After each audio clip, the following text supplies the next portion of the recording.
This broadcast is presented by Currency.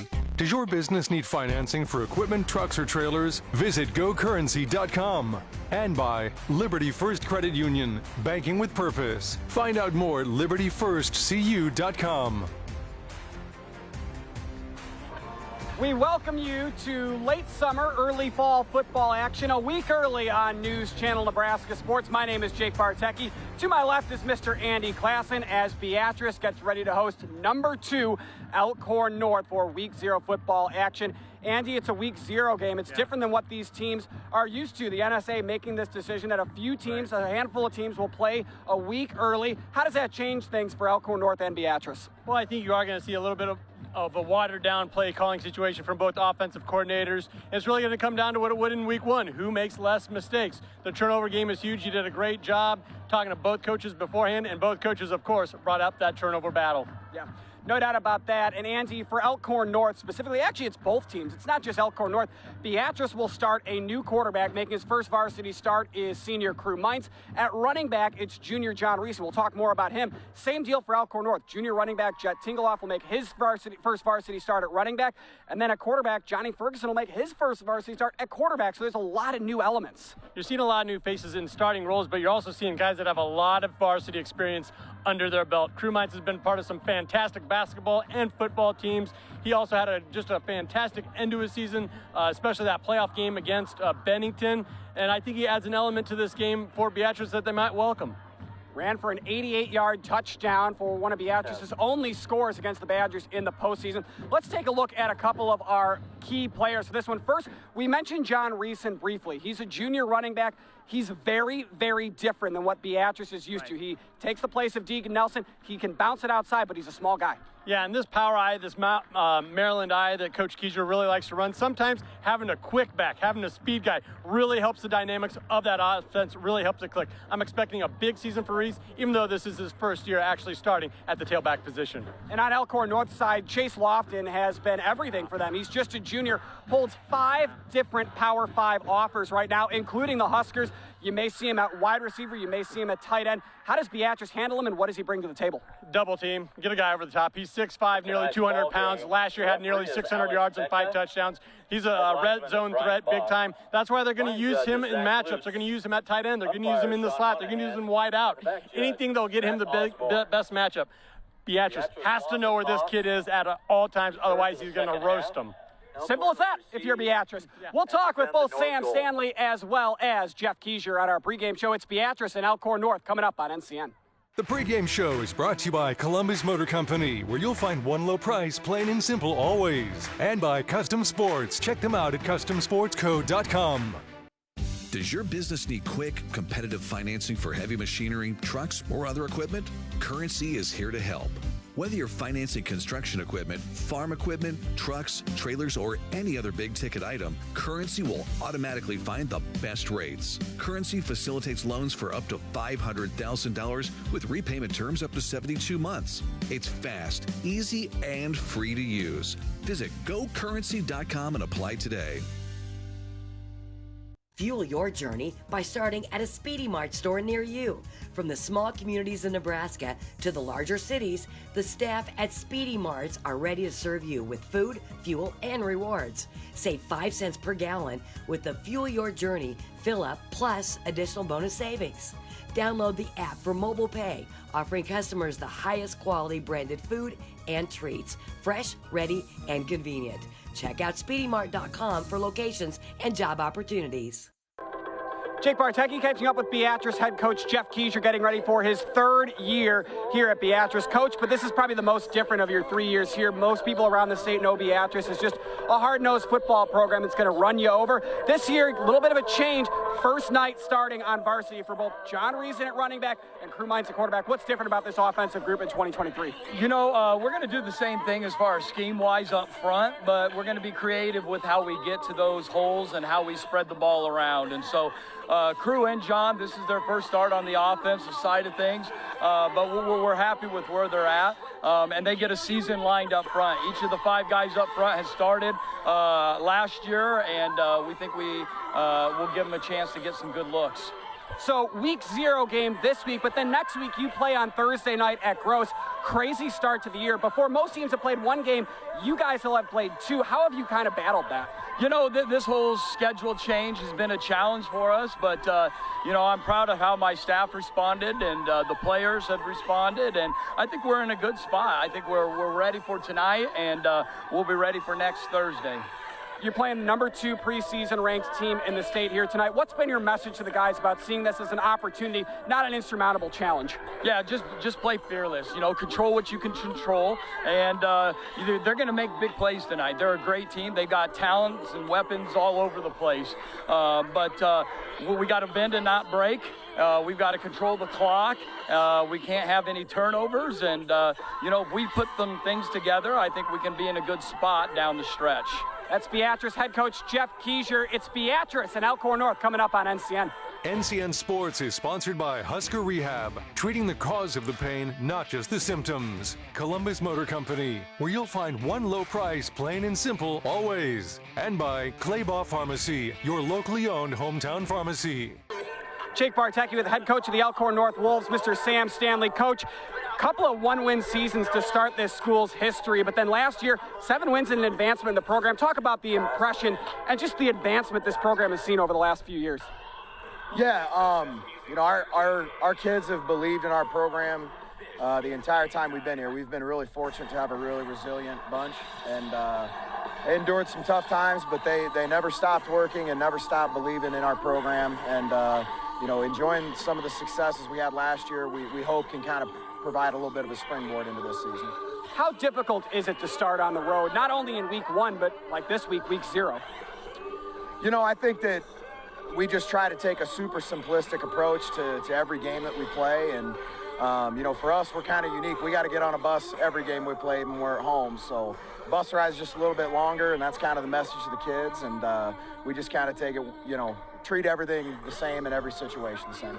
Your quarterback, Johnny Ferguson, will make his first varsity start tonight on the road. What's been your message to him before he gets going with this season? You know, Johnny, this will be his first start at quarterback, but he's played a lot of football for us. He played linebacker last year, and so varsity football, Friday Night Lights, nothing new to him. He's a calm, cool, collected kid, good football player. He's just got to go out and be him. That's Elkhorn North quarterback Sam Stanley. Beatrice and Elkhorn North coming up on NCN. Woodhouse Chevy is making car buying better with 2 convenient locations in Missouri Valley, Iowa, and our newest location in Omaha at 112th and Dodge. With a huge selection of new cars, trucks, and SUVs, experience the entire Chevy lineup and explore our savings going on now. Visit us in store or online anytime to shop our current offers and all our inventory. Find new roads with Woodhouse Chevy in Missouri Valley and now in Omaha.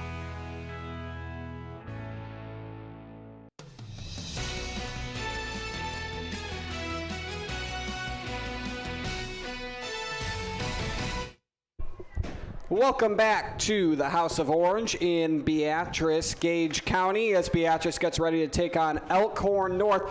Let's take a look now at our school spotlight for tonight's game. There you see Beatrice getting ready to warm up. As they get ready to go again, they take on preseason number 2 Elkhorn North. Here's the information on Beatrice. Again, our school spotlight brought to you in part by Currency. Just over 12,200 here in the town. Of course, as I just mentioned, it's engaged 507 students, 263 boys, 244 girls. They are the Orangemen as we get ready to now look at Elkhorn North. Again, our school spotlight brought to you by Currency. Just over 6,000. Of course, it's in Douglas County, so it's in the Omaha area. Feels a lot bigger than it is. 741 students. They are the Wolves. So again, Elkhorn North 7-4 last year. Beatrice 3-7. Both teams saw their seasons come to an end at the hands of Bennington. We'll step aside. More pregame coming up. Spring is here. For farmers, making safety a priority this planting season can be the difference between life and death. Always look out for power lines before exiting the cab, when loading and transporting machinery, and when raising or unfolding equipment. Keep equipment at least 20 feet from power lines and use a spotter when possible. Be aware of what's overhead. Nebraska Public Power District, always there when you need us.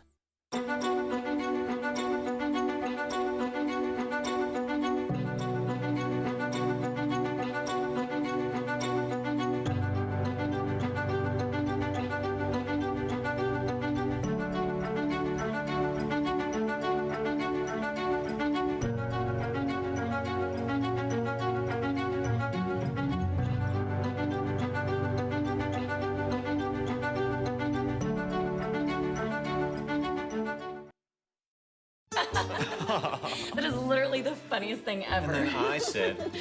It wasn't. But this guy could use a win. Even if it's not as big of a win as I get with free Kasasa Cash checking. Kasasa Cash pays me a really high rate and refunds ATM withdrawal fees nationwide. So I feel like a queen. Has a mega bank ever made you feel that way? Or is it more like this guy? Take back banking with Kasasa Cash. Get Kasasa checking at Liberty First Credit Union. For over 40 years, Claybaugh Pharmacy has been your trusted, family-owned, full-service pharmacy. We provide traditional medical options, medical equipment, immunizations, and over-the-counter products. We take pride in going above and beyond to improve the health of our community. And to ensure you have a seamless experience, manage your profile and refills with a touch of the finger from home. Claybaugh Pharmacy in downtown Beatrice, your hometown family-owned pharmacy. What does farming mean to you? For most, it's hard work, dedication, and livelihood. Unfortunately, that also comes with risk. At Nebraska Crop Insurance in Beatrice, they know the non-stop dedication involved to keep your family protected from that risk and ensure their livelihood.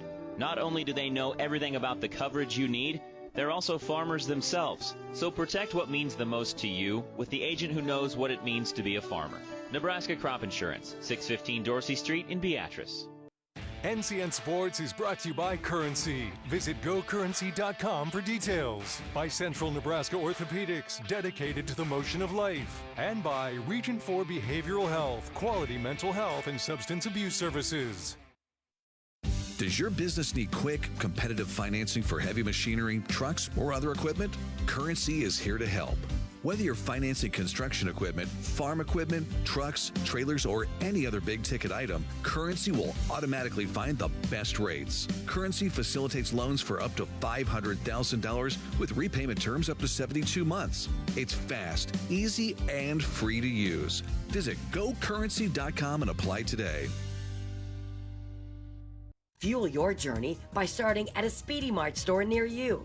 From the small communities in Nebraska to the larger cities, the staff at Speedy Marts are ready to serve you with food, fuel, and rewards. Save 5 cents per gallon with the Fuel Your Journey fill-up plus additional bonus savings. Download the app for mobile pay, offering customers the highest quality branded food and treats, fresh, ready, and convenient. Check out SpeedyMart.com for locations and job opportunities.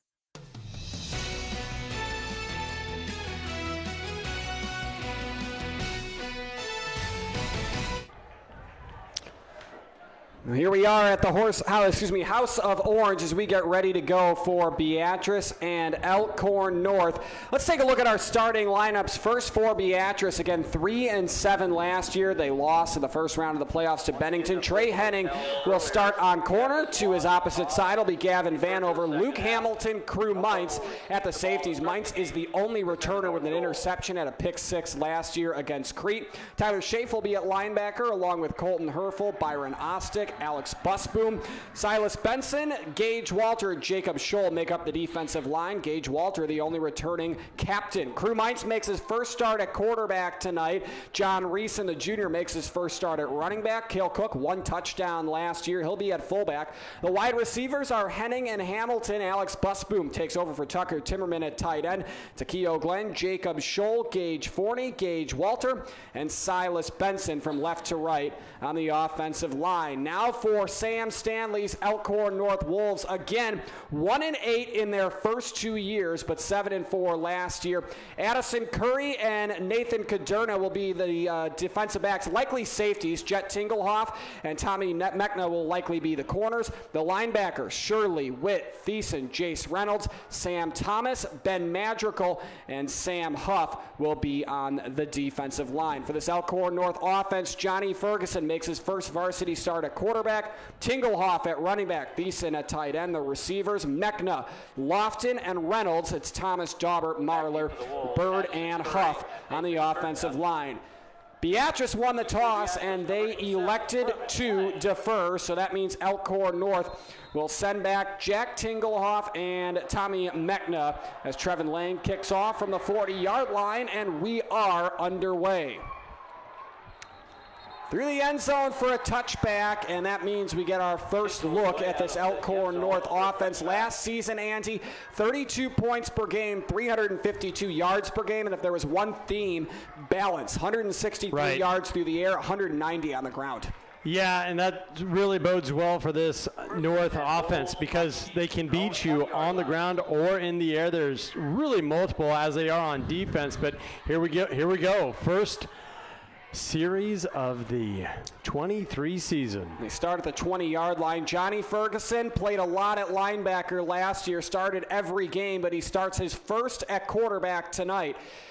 It's the snap, and they'll start on the ground. Tingelhoff with a big hole on the right side. He's across the 30 and down the sidelines for a big gain. Still moving downfield past midfield, and that's a first down and a lot more. Couldn't have got a better start if you're a Elkhorn North fan here, getting your running back by the name Jet. That almost seems unfair. Jet Tingelhoff, beautiful move, as you mentioned. Big alley on the right side. Bounced it out at the right time, then made an additional guy miss down the sideline, picking up those extra yards on first down. 34 yards right there. Last season as the backup, just 23 yards per game. Carried the ball 45 times for 230 yards. Comes out to just over 5 yards per carry.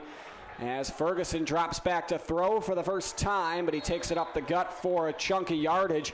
And Elkhorn North, two big plays early, one a lot bigger than the other, but having no problems moving the ball. No, but I really like that. Ferguson was one of their dominant linebackers last year, one of the team leaders in tackles. That was a design quarterback run just to kind of set that defense up. I like that call from head coach Sam Stanley, because now when he drops back to pass, you got to think, is he going to run? And that might lock up some linebackers in coverage later on. Colton Herfel with the tackle. 4-yard gain brings up second down and 6. Ferguson throws, and the pass complete over the middle, and for another first down. Elkhorn North moves it. It's Lofton with the reception as he moves downfield. Boy, and you really got to like what they're doing here on offense. They get Ferguson involved in the running game. Chase Lofton, the primetime receiver we talked about, just a spot-up, button-hook type look there, made himself available, found the hole in the defense, and then, of course, getting your running back Jet Tingelhoff there on first down involved. I mean, all the stars are aligning right now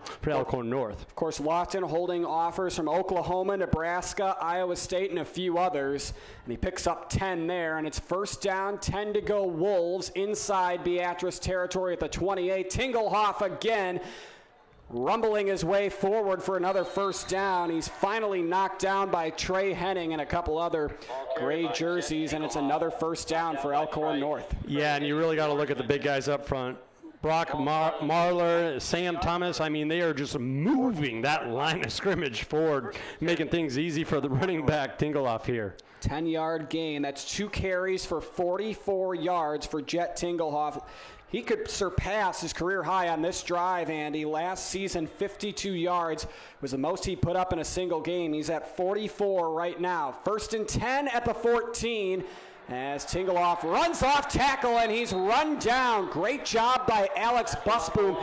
Got in there with Silas Benson, and it also looked like Jacob Scholl was able to knock down Tingelhoff, and that's a big stop that Beatrice needed, a loss of 3. What was most impressive there, Jake, was Busboom took care of his assignment first and foremost. He got leverage, played outside, and then was able to come back in and corral the shifty running back for the TFL tackle for loss. Second and a long 2 here for Elkhorn North, still inside the Beatrice 20. Their first trip to the red zone this evening. And out of the pistol, we'll see if Ferguson drops back to throw. He does, looking for Lofton, makes the catch down near the first down marker where he's run out of bounds on the far side of the field by Tyler Schaaf. The junior forces him out, but that is likely good enough for a first down. We'll see where they stick him. What a route. Lofton kind of ducked in, looked like he was going to go inside as he did on his initial reception of this drive, broke it out, kind of left the DB there with him coming out of that break. Yeah, it's good for a dozen. That puts him at 2 receptions, 22 yards. First down, goal to go for the Wolves inside the 5. Bunched up here. And Tingelhoff moves to Ferguson's right hip. Tinglehoff on the exchange, run into and run down. Nice job by Beatrice. Byron Ostick in there loses his helmet, so he'll have to sit a play as you see him make his way to the bench. But a nice tackle by Ostick. I think he'll take losing the helmet for a loss of yards. Yeah, it was excellent penetration there, and this is where those old football heads, those purists, are going to say, why do we get in a jumbo package and then set up in a shotgun, take our time with the shift, and then allow that defensive line to work upfield? It just kind of works against you. If you just line up in I formation, you just hand it off, you're letting your offensive line get out in front. Just a lot of offenses, though, come out of the gun, come out of that pistol look, though. Loss of 1. That puts Tinglehoff at 4 carries for 38 yards. Ferguson, direct snap, and he runs into the end zone for his first career touchdown. Johnny Ferguson, the senior, makes his first start at quarterback, and on his first drive scores his first touchdown, and Elkhorn North draws first blood. And Ferguson's already looking like Johnny Football, isn't he? Now, that play design, I really liked it, because you snap back to your kind of a bull of a rusher in your quarterback, and you allow multiple lead blockers to get out in front and pave the way into that end zone. It's a 5-yard touchdown run. Chase Lofton with the PAT splits the uprights, and Johnny Ferguson with a first drive to remember scores the first touchdown of the season, and Elkhorn North has a 7-0 lead. We'll be back. 8:19 remaining in the first. This is NCN. Women have a 1 in 8 chance for developing breast cancer. Early detection makes a difference. Beatrice Community Hospital's Imaging Center can help with the latest technology, from screening with 3D mammography, breast MRI, breast ultrasound, and breast biopsy. All services conveniently located in the BCH's Imaging Center. Schedule your screening today. Incredible care, incredibly close. At first, I was really nervous and intimidated to buy a ring. My experience at Starter Heyman was very easy. I felt like I walked out with the ring that was going to make her go wow and say yes. I love my ring. It is so beautiful. I get compliments on it all the time. I always tell them Starter Heyman. I love it. Yeah, we would definitely recommend Starter Heyman. We're definitely coming back. Pretty sure. We have a wedding band to buy. So. We do, yes. We have wedding bands. We'll be back for that. Starter Heyman Jewelers, downtown 12th and O, South Point Pavilions, and Grand Island.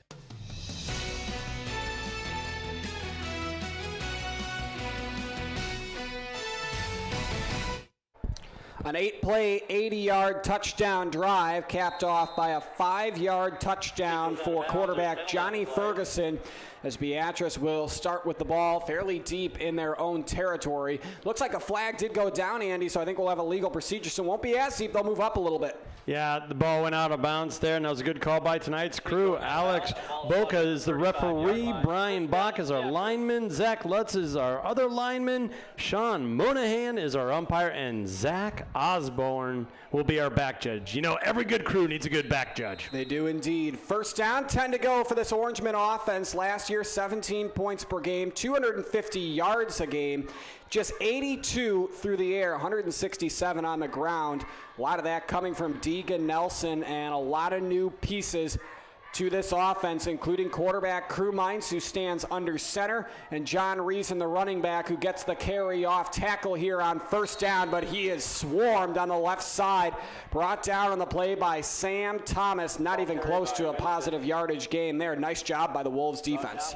Yeah, nice job stringing this one out. And the running back tried to play it out there and had to stick his foot in the ground at some point to try and get some positive yardage. Just wasn't there for John Reason.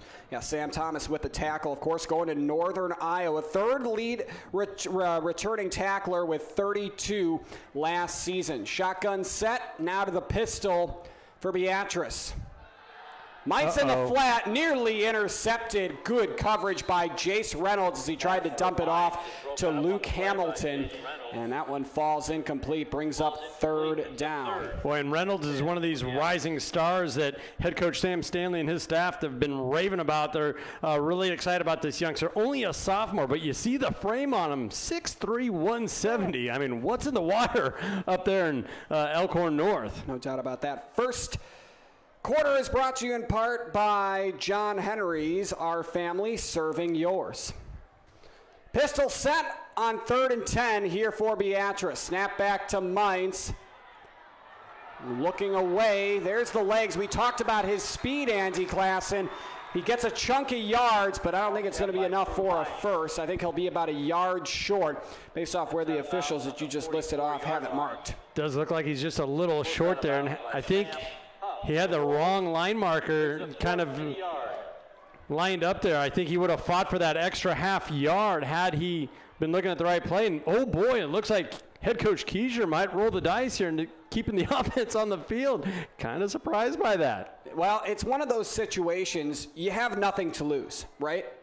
Well, you got a football game to lose here. You do, but this is a very, very good team. You're playing the number 2 team in the state. And Beatrice, obviously, a lot of people looking at them at the underdog. They're going to prove that that doesn't bother them, and there is a timeout called here. We'll step aside for 30 seconds. Beatrice will talk it over 4th and short. 7:32 remaining in the first.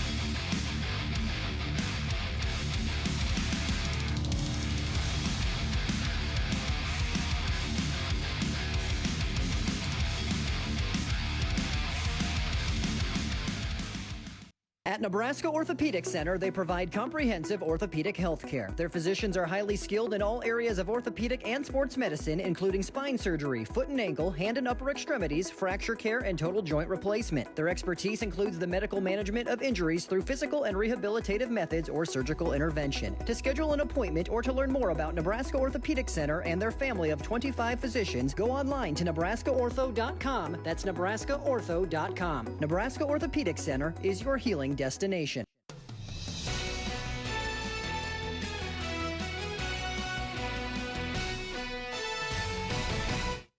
4th and 1, Beatrice attempts to go for it. Crew Mainz keeps it himself. Looks like he got it near midfield, Andy Klassen. Yeah, big-bodied senior there, 6 foot, 190 pounds. Just leaned forward, got behind that big, hefty offensive line. One of the strengths for the Orangemen this year is going to be that offensive line coming up big on a 4th and short to open up the very first drive of the season. Gets the yard he needed and a couple more. That puts him at a dozen on 2 carries. Of course, Crew Mainz got them into that 4th and short situation with a 9-yard scramble. And now Beatrice 1st and 10 from their own 47. Henning and Hamilton out wide, left and right. Mainz outside.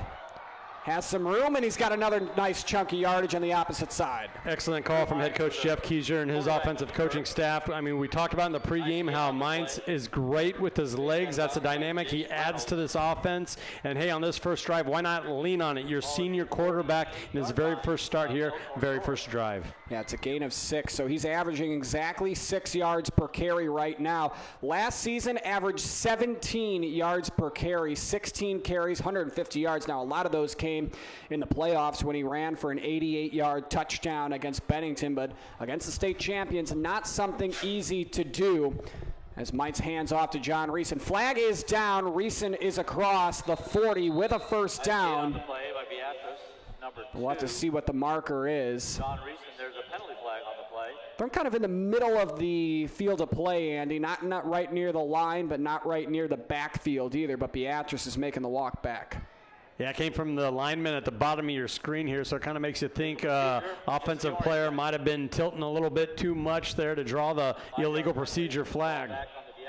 And that's a false start. Pushes Beatrice back, brings up 2nd down and 9.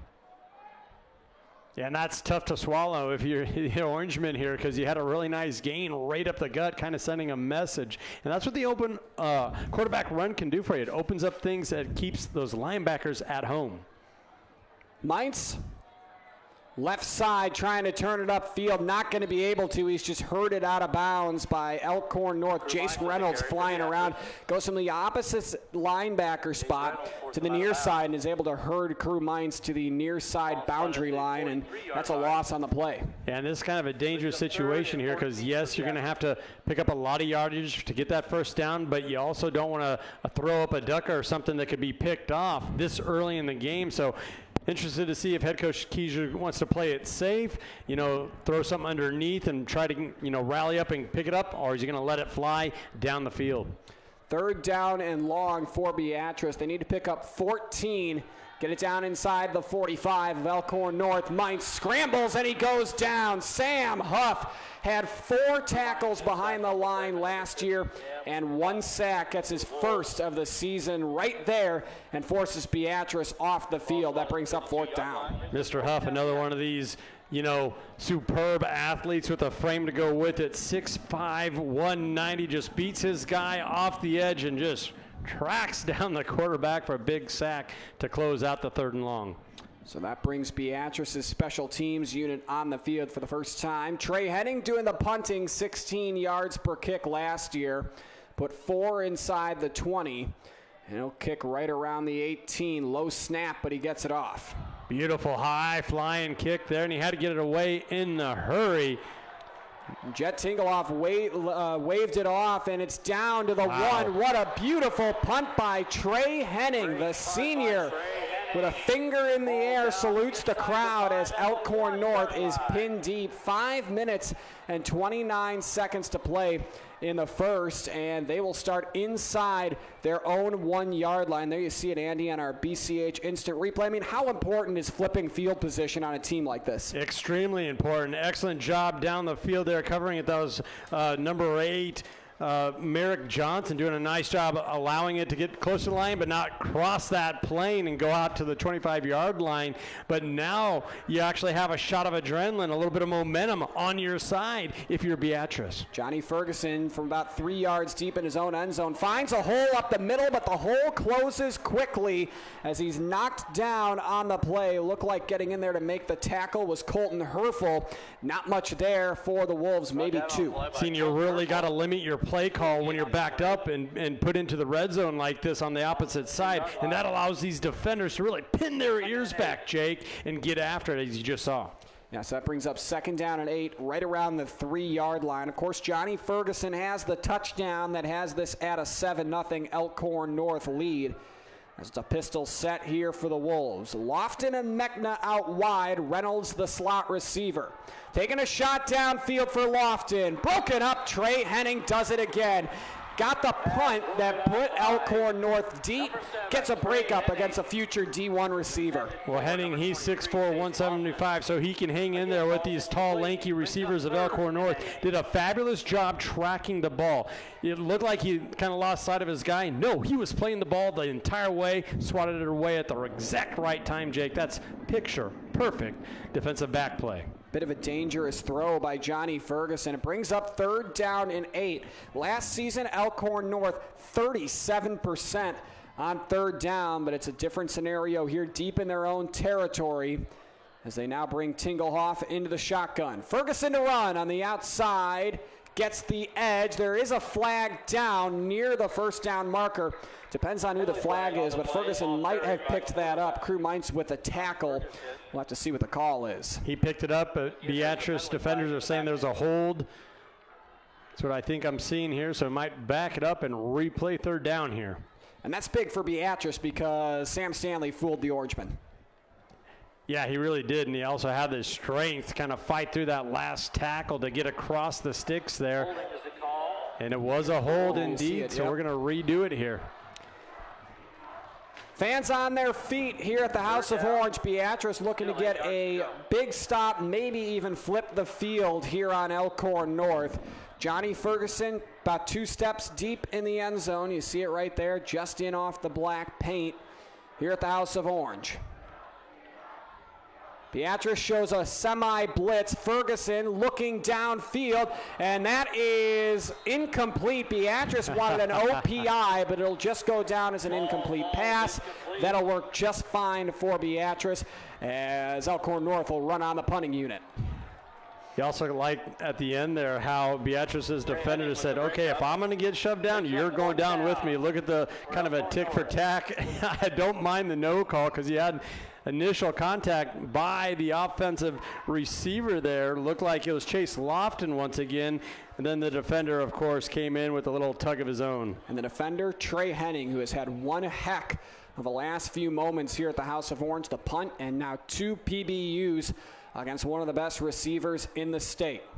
Lofton is on to punt. He does it all for this Elkhorn North group.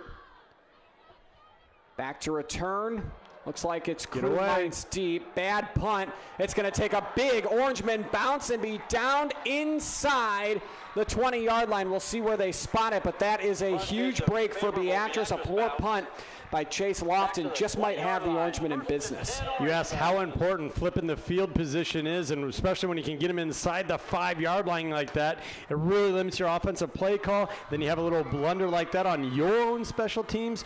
Orangeman in business, and it's all due to special teams play. Beatrice in the red zone last season, not very good, just 33%. They struggled to convert touchdowns. Of course, this offense last year, 19 turnovers, 14 interceptions, 5 fumbles, that is. Pistol set. Mainz gets the snap, and they'll start on the ground with Reeson. And Reeson motors forward before he's knocked down. Looks like Kyle Witt and Chris Thiessen, the center linebackers, in on the stop. It might be tough sledding, trying to run up the middle on this stout defensive line, but it's a play call that you cannot get away from, especially if you operate in this power I formation from game to game as head coach Jeff Keiser. That's how his offense is run. Interesting what Beatrice has done here. Crew Mainz has run the ball 5 different times. He's only attempted 1 pass. Seems like they're trying to use his speed and his mobility as an early advantage. Low snap. Mainz off his back foot to the end zone. Incomplete. Leaning out of bounds was Trey Henning. Looks like Beatrice also had Trevin Lang in the area. Falls incomplete, brings up 3rd and 10. That's one of those play calls that really allows, Mainz to use his athleticism and his big arm. You see he was able to kind of maneuver out of the pocket, buy himself some time, and oh boy, he put it right there. That was a catchable ball. Henning let it go through the wickets. We'll see if Beatrice goes back to the deep ball here, because you're right. You saw it right there in front of our great camera work. A catchable ball. It wasn't an easy catch. Don't get me wrong. It just kind of worked through his hands there. But that's a play that could have been made. 4 wide receivers, 2 to the right, 2 to the left. Mainz will run. He'll motor his way forward. And then he's brought down. Tackle on the play made for Elkhorn North by Chris Thiessen. So a pickup of about 2, maybe a yard for Crew Mainz. And we'll see if Jeff Keiser trusts Trevin Lang's leg, and it looks like they will indeed run him on for his first kick of the season. Last year, only attempted 4 field goals, went 2 for 4, 18 for 20 on PATs. This will be a 35-yard attempt with the wind right at his back to get Beatrice on the board here in the first. Kick is up. And that kick is good. So Beatrice uses the field position to their advantage, gets 3 points against a very tough Elkhorn North Wolves team, and they stay right with the Wolves, down 7-3. 2 minutes, 37 seconds remaining in the first. Elkhorn North ready to get back on offense. NCN Sports is brought to you by Western Oil. Make your first and last stop at your nearest Speedy Mart or Good to Go convenience stores. And by You Save Pharmacy, dedicated to the well-being of all our customers. Does your business need quick, competitive financing for heavy machinery, trucks, or other equipment? Currency is here to help. Whether you're financing construction equipment, farm equipment, trucks, trailers, or any other big-ticket item, Currency will automatically find the best rates. Currency facilitates loans for up to $500,000 with repayment terms up to 72 months. It's fast, easy, and free to use. Visit GoCurrency.com and apply today.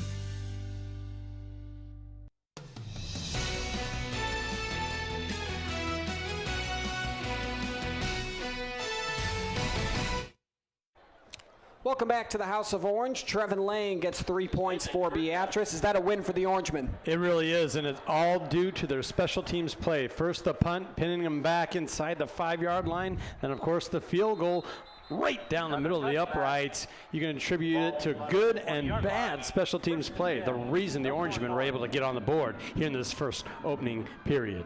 Nathan Katerna takes the fair catch in the end zone, so Elkhorn North again will start at their own 20. The first off 2 offensive drives for Elkhorn North. An 8-play, 80-yard touchdown drive that was capped off by a 5-yard run by Johnny Ferguson, and they couldn't do anything when pinned deep inside their own territory, as now they start again from the 20 where they started when they had that long scoring drive. Ferguson in the pistol. 3 wide receivers right, empty on the left side. First carry of the ball game for Kyle Witt, and Witt gets to the 30 near a first down. It's a good carry for his first of the year. And just a huge alley for Witt to operate. I'm telling you what, that right side of that offensive line, they are getting work in early here in Beatrice. So a 10-yard pickup. It's a first down on first down. Now brings up first down, 10 to go from the 30. Beatrice has been able to respond to the pass. Right now, Ferguson just 2 for 4 for 22 yards. All 4 targets in the direction of Chase Lofton. Again, it's Witt. Went right the first time. This time he goes left. He gets another chunk of yardage there, brought down on the play by, looks like, Luke Hamilton for the Orangemen, but it's another big game. Nice little move there in the middle of that run from Witt, the 5'11 senior, working off that left tackle. Tonight's game is brought to you in part by United Healthcare, where small towns matter. So second down and about 7 to go from just inside the 40 for Elkhorn North as they hold a 7-0 lead. Witt, right side, leapfrogged a defender. Looks like that was Bo Spilker in there to trip him up. One of the fastest players Beatrice has. Spilker, the 5'8", 145-pound senior, but it's a first down. I mean, the right side is opening up some huge running lanes for these backs of Elkhorn North to work through. It's putting a lot of pressure on these defensive backs and these linebackers of Beatrice because there's just a whole head of steam coming their way at that second level. 2 carries, 17 yards for Witt.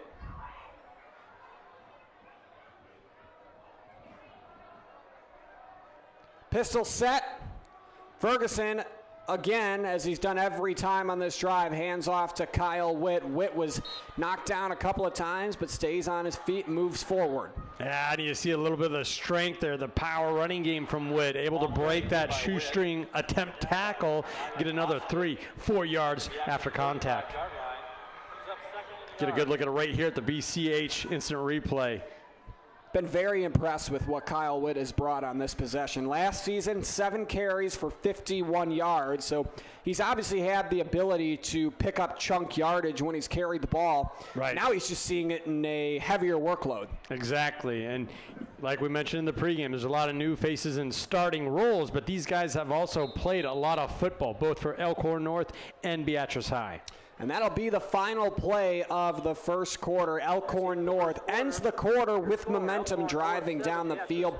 They will start the second with the wind at their back, still holding a 7-3 lead. Johnny Ferguson, the difference in the ballgame. His first touchdown on his first drive. We'll be back.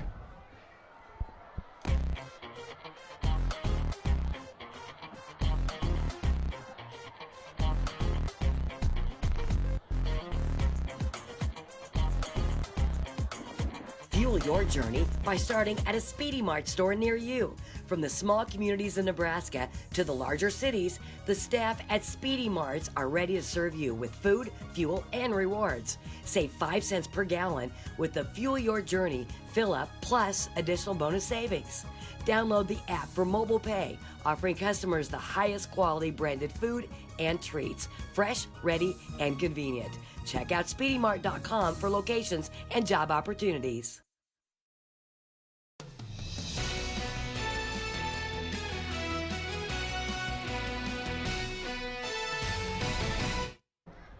Welcome back to the House of Orange. Jake Bartecki alongside Andy Klassen. Tyler Lechner back in our truck as our News Channel Nebraska crew bringing you this one in high definition. 7-3 Elkhorn North with the ball inside Beatrice territory. 2nd and 1. Ferguson will throw to start the second quarter. He's in some trouble. He's going to go down. That's a big-time sack. Jacob Scholl was able to chase down Ferguson. That's the first sack for Beatrice this season. Andy, last year, this Orangeman group had 3 sacks the entire year. Yeah. No one on this roster had one of them. Yeah, well, the defense hadn't improved from last year. Everybody kind of knew that. They didn't generate a lot of turnovers. I believe only 7 compared to 28 for Elkhorn North. They were second in the state of creating turnovers. And just think of that, a 3-to-1 ratio. And you start talking about possessions of a game and how heavy that can take a toll on a team. Trying to beat someone that gets 10 possessions compared to 7 possessions a game, it's unbelievable. Good to see Beatrice kind of amp things up defensively here early on. Orangeman looking for another big 3rd down stop. Ferguson rolls right. He's in trouble again. He goes down again. This time it's Colton Herfel. Back-to-back sacks by the Orangemen, and they get Elkhorn North off the field for the 2nd time in as many possessions. And a couple of those big seniors coming up big for the Orangemen here to get them off the field, as you mentioned, bringing up a 4th and long at midfield. A couple sacks, tackle for loss here for the Orangemen, and you can see the aggressive nature already starting to set in here for Beatrice. On back-to-back plays, Colton Herfel and Jacob Scholl record each of their first sacks in their career, and they're big ones as they get Elkhorn North off the field as Lofton gets ready to punt it away. It is Luke Hamilton. Back deep around the 10-yard line for Beatrice. Good kick by Lofton. Hamilton waves it off, takes it around the 8-yard line, and that's where Beatrice will start. Tonight's game brought to you in part by a couple of presenting sponsors, including Liberty First Credit Union. Banking with Purpose. You can find out more at libertyfirstcu.com, as well as Custom Sports. Look great for every game with custom team or business apparel from Custom Sports. Check them out at customsport.com. And I tell you what, that was good to see kind of a bounce back type of a play, type of a punt there from Chase Lofton. Obviously had a tough go of it the last time, putting his team in a tough spot. That time got a hold of it, put it up in the wind, let the wind kind of push it, and then of course drawing that fair catch call inside the 15-yard line. So both teams have now started a drive inside their own 10. Beatrice right now at the 8. Elkhorn North a while back at their own 1. Jet sweep here for Hamilton. Doesn't get much. Knocked down on the play by the far side corner, Jet Tinglehoff. Just look at the penetration that defensive line gets, and then how that defensive end, number 2 there, who is that? Jace Reynolds, the sophomore. Keep it contained, playing with leverage. Look how he kept engaged with his right arm, kept that left arm free, forcing the running back to make a decision, cut it up, and allowed everyone to fill in. Just textbook stuff here for this defensive line from Elkhorn North. Tonight's game and the second quarter also brought to you in part by O Street Carpet.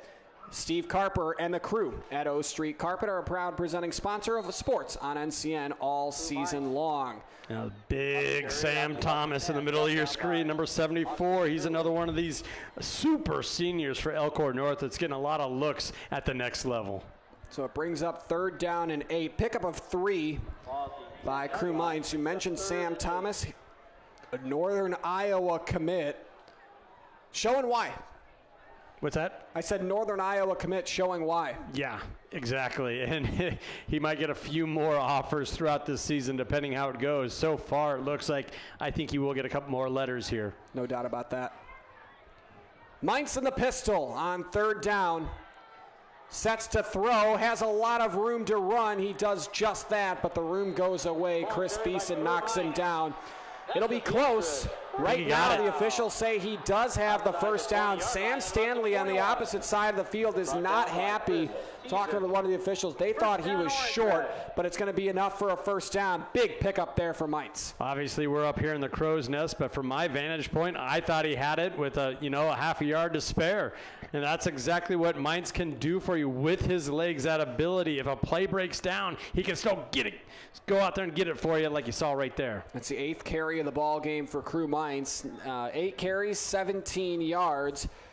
Right now, closing in on the rushing lead. It's held by Jet Tingelhoff, who's over 30, but Mainz could surpass that on this drive as he gets another carry here, maybe a yard or two. He saw a little hesitation in the middle of that run, allowed a defender to kind of clear out there, and he picked up another 2 yards after he made his initial move. That's just taking what the defense gives you, and you got to have a vision out there on your feet, and you can see Crew Mainz has that. Yeah, tackle made on the play by Chris Thiessen once again. Chris Thiessen, the second leading returning tackler, was 78. 2.5 behind the line last year. Also had an interception, recovered a fumble, forced a fumble. Yeah. He had a good year.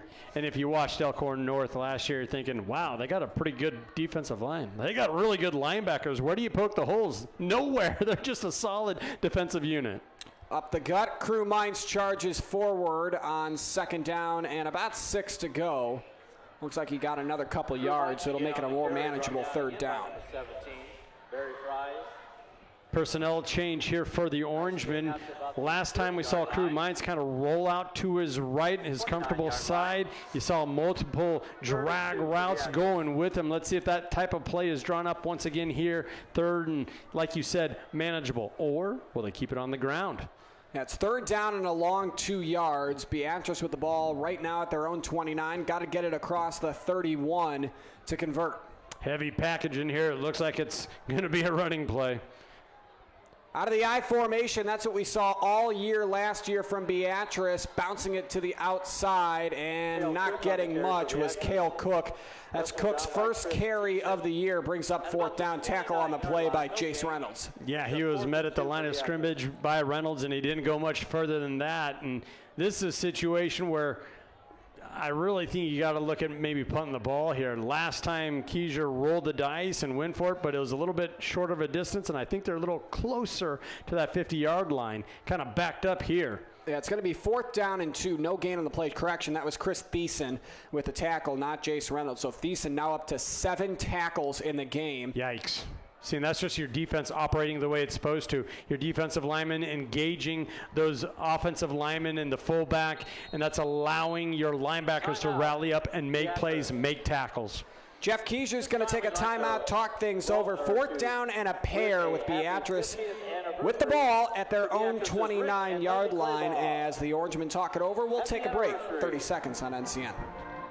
Life is a wild ride. It's important to have a trusted partner along the way. Liberty First Credit Union exists to provide its members with affordable financial services. Whether it is a large purchase, a new car or home remodel, overcoming obstacles, or chasing your dreams, financing life is what we do best. Give us a call or visit libertyfirstcu.com.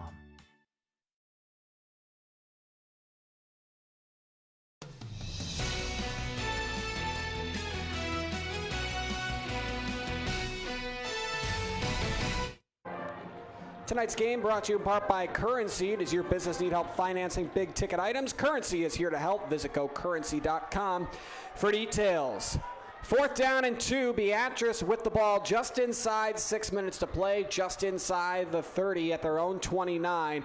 And Andy, they do find it better to punt here as we now see Trey Henning on the field. North is having none of it. They don't even have a returnman back there. They do not want to get fooled in this type of a spot. Beatrice is kicking into a stiff 20-mile-an-hour wind, maybe more, as it's howling from right to left here, and the kick is away.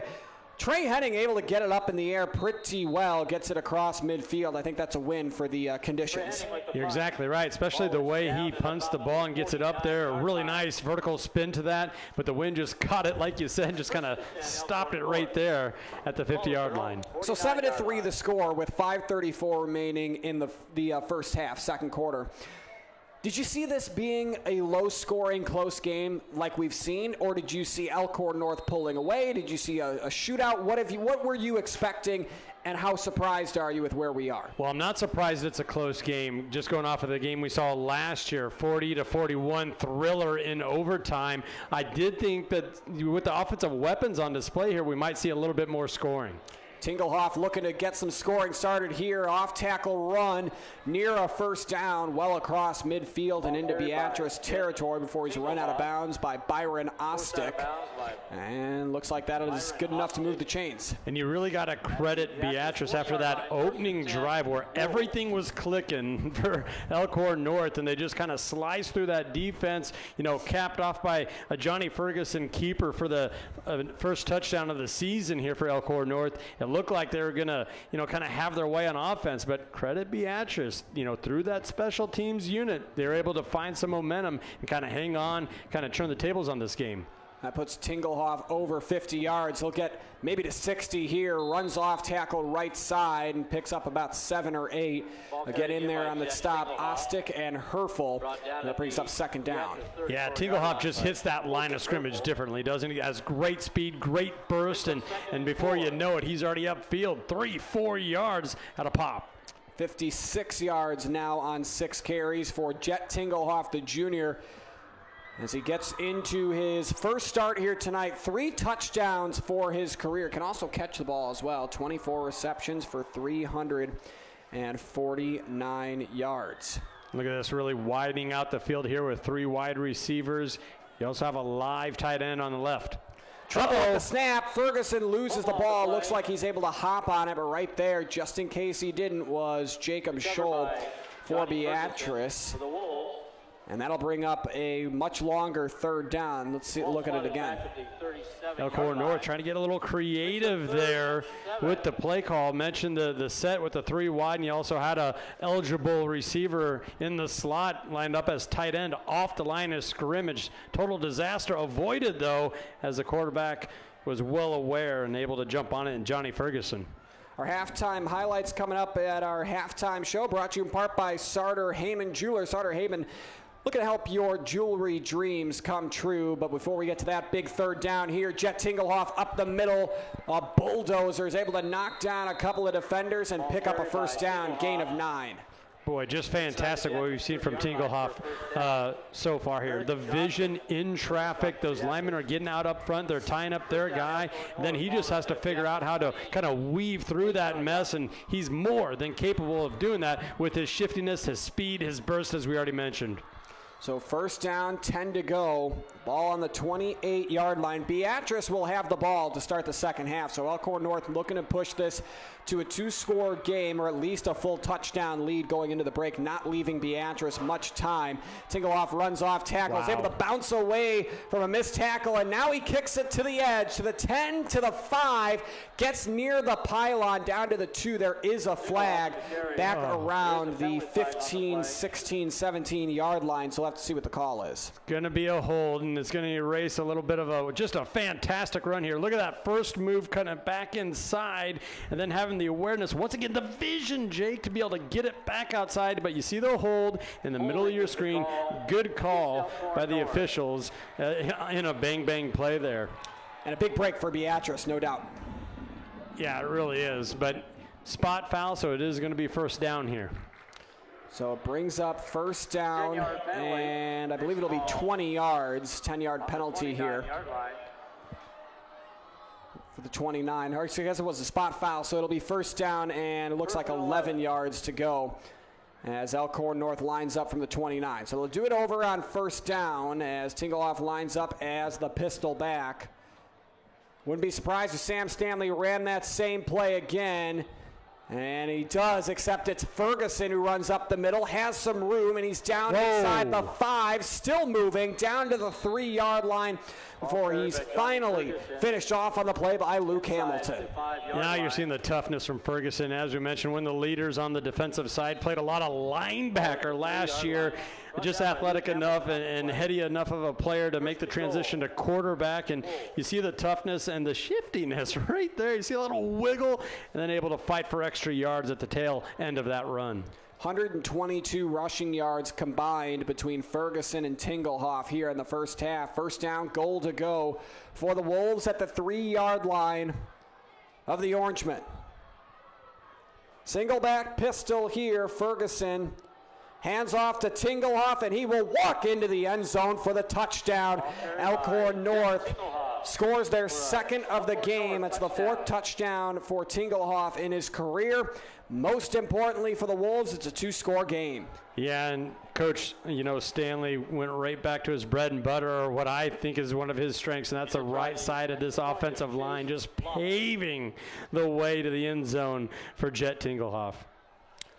So Tingelhoff now over 70 yards, and that's his first touchdown of the year. As we mentioned just a moment ago, his 4th in his career, as Lofton looks to convert the PAT. Wind at his back, the kick is up, and it is good. Jet Tingelhoff, after a 26-yard run by Johnny Ferguson, cashes in, and with 2 minutes and 29 seconds to play in the first half, Beatrice looks to get this back in striking distance before the break. The first time I ever took prescription opioids is when I got my wisdom teeth taken out. I think I was 16 years old. I must have gotten a 30-day script. I took them all in 3 days.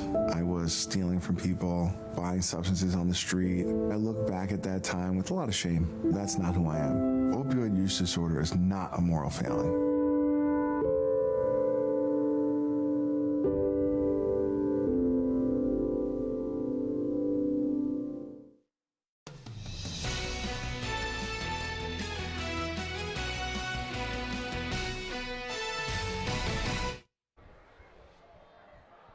Welcome back to the House of Orange. A 3-yard touchdown run for Jet Tingelhoff, responsible for 40 yards on that 60-yard scoring drive for Elkhorn North, as he scores the 4th touchdown of his young career. The 2nd touchdown of the evening for the Wolves, both on the ground. Ferguson a 5-yarder, and then Tingelhoff just a moment ago a 3-yarder. Lofton kicks it away, line drive, kick straight through the back of the end zone, and Beatrice will start from their own 20. Coming up is our halftime show, brought to you in part by Columbus Community Hospital. We'll also have some looks at the highlights from the first half. We've had a few of them, Andy. Probably not as many as we would have thought. This has been a different game than I think a lot of people would have assumed. You might have thought it was going to be a shootout game, but right now it's kind of a knockdown dragout. Jake, I'm a defensive guy, so there's plenty of defensive highlights. There are a lot of defensive highlights. There have been a lot. I'm thinking of Henning getting matched up one-on-one, against Chase Lofton, a couple pass breakups. Fantastic plays on the defensive side, really, for both squads. 5 combined sacks between the two teams. Mainz lined up empty in the shotgun, and he ran it himself forward. Didn't fool anybody for Elkhorn North. Austin Shirley, the tackle. Also in there was Sam Huff.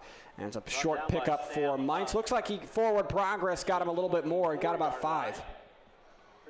Yeah, there's not much of a hurry up right now to the pace of this offense, so they might be thinking just down 14-3, let's just stay conservative and get into that halftime, drink some water, cool off, and rally up for that second half. Just one timeout remaining for Jeff Keisher and company here in the first half. Clock running here at 1:45.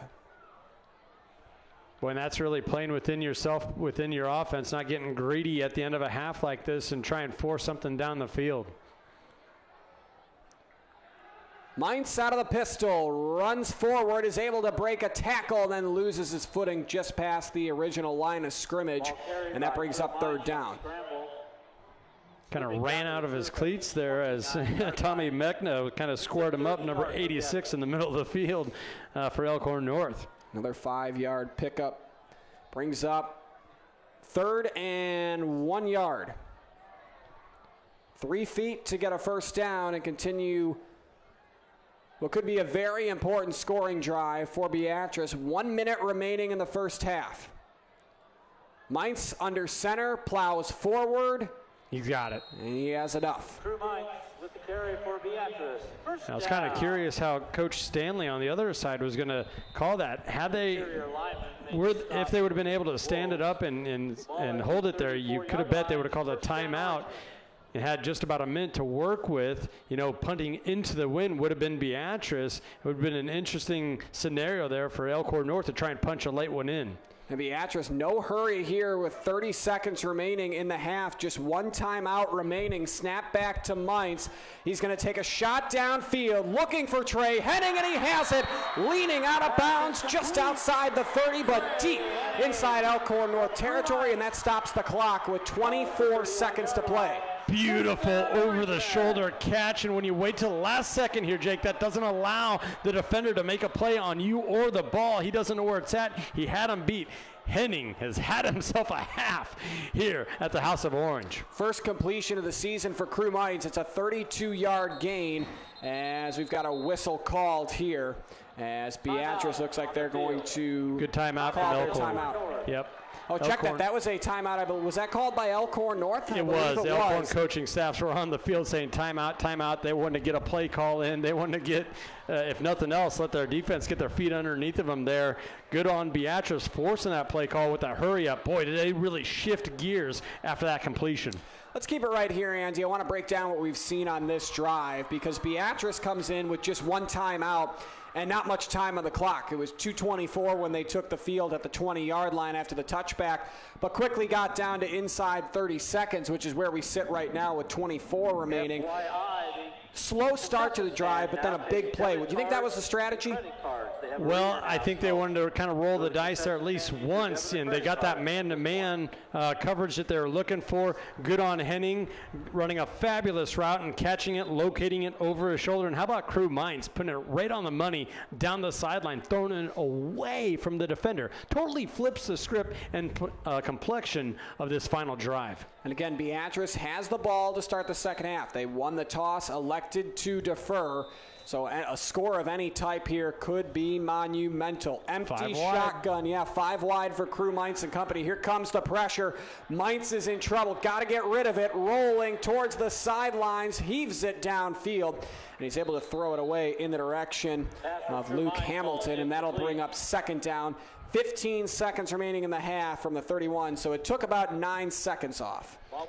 Elkhorn North going with a 4-man front there, bringing 5 after it was all said and done, and those 5 were able to flush the quarterback out of the pocket, kind of put him in scramble mode, and then the linebackers doing a really nice job covering downfield, not allowing anything to open up.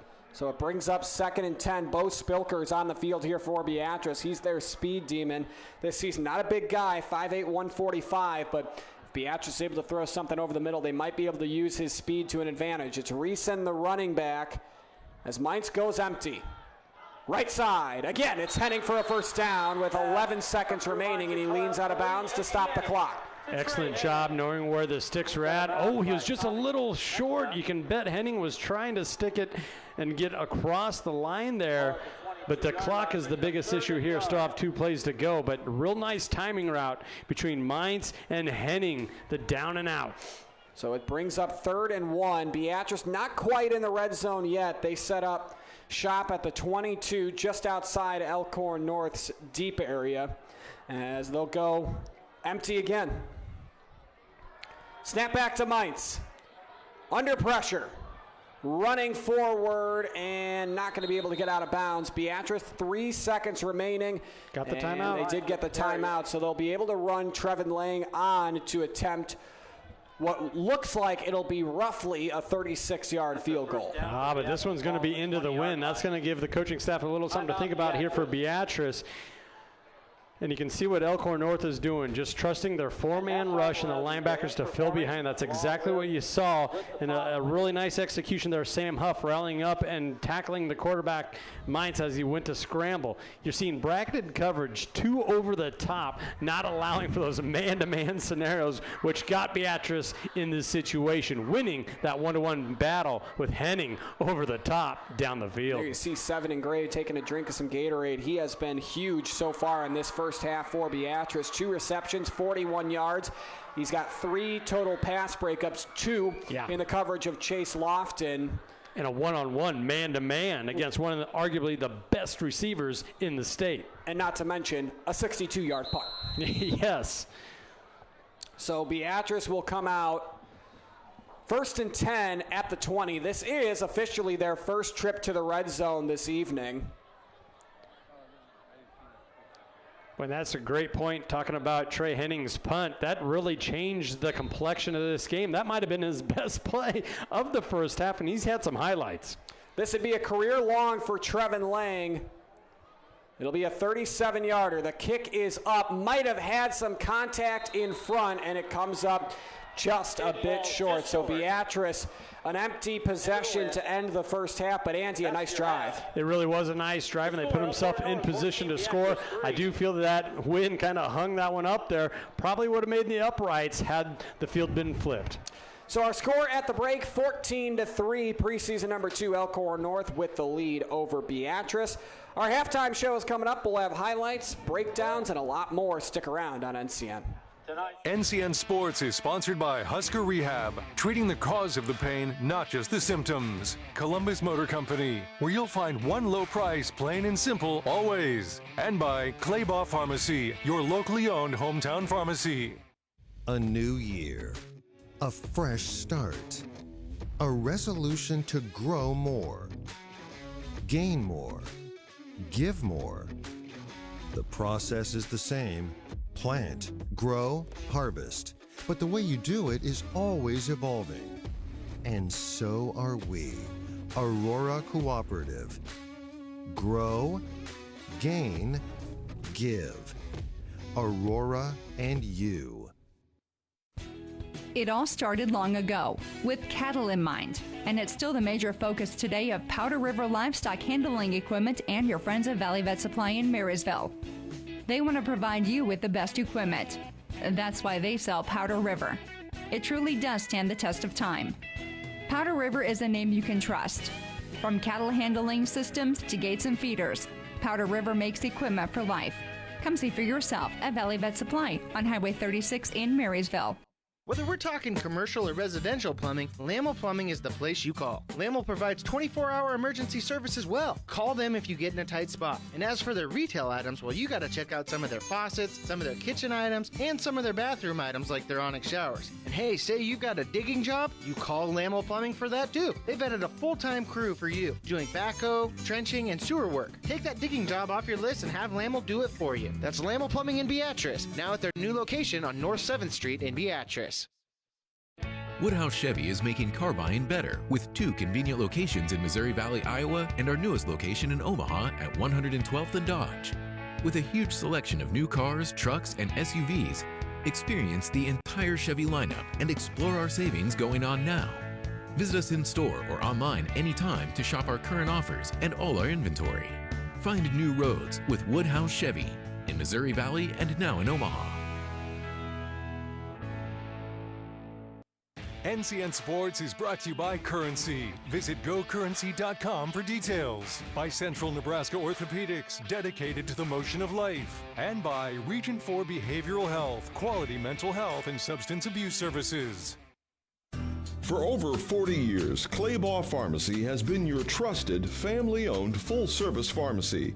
We provide traditional medical options, medical equipment, immunizations, and over-the-counter products. We take pride in going above and beyond to improve the health of our community.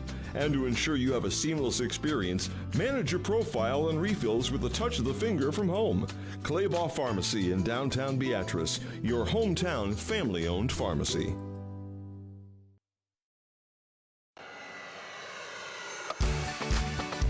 Your next adventure take flight in Sarpy County, Nebraska for some high-flying fun. Legendary family adventures. Out-of-this-world shopping. Star-studded evenings. And award-winning experiences. Our flights are never canceled. Stay, play, and plan your getaway at GoSarpy.com. Do you know when the worst time to find out your sump pump isn't working? The day you need it.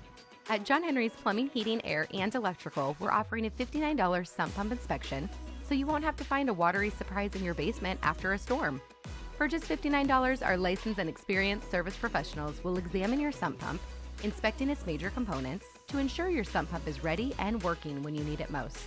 Hurry, this offer won't last long. John Henry's, serving your family since 1996.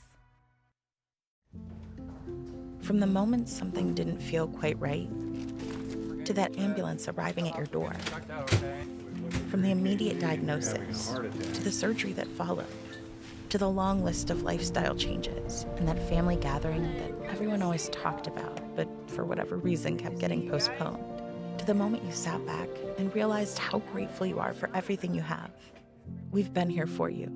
just around the corner. Columbus Community Hospital. Does your business need quick, competitive financing for heavy machinery, trucks, or other equipment? Currency is here to help. Whether you're financing construction equipment, farm equipment, trucks, trailers, or any other big-ticket item, Currency will automatically find the best rates. Currency facilitates loans for up to $500,000 with repayment terms up to 72 months. It's fast, easy, and free to use. Visit gocurrency.com and apply today.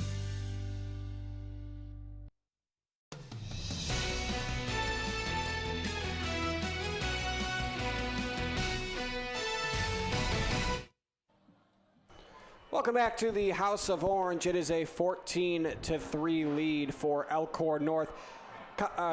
Auntie, Kyle is doing our radio for Beatrice tonight, but I talked to a couple of Beatrice fans down there. They're saying that's a win, being only down in 2 scores, and for the most part in this game.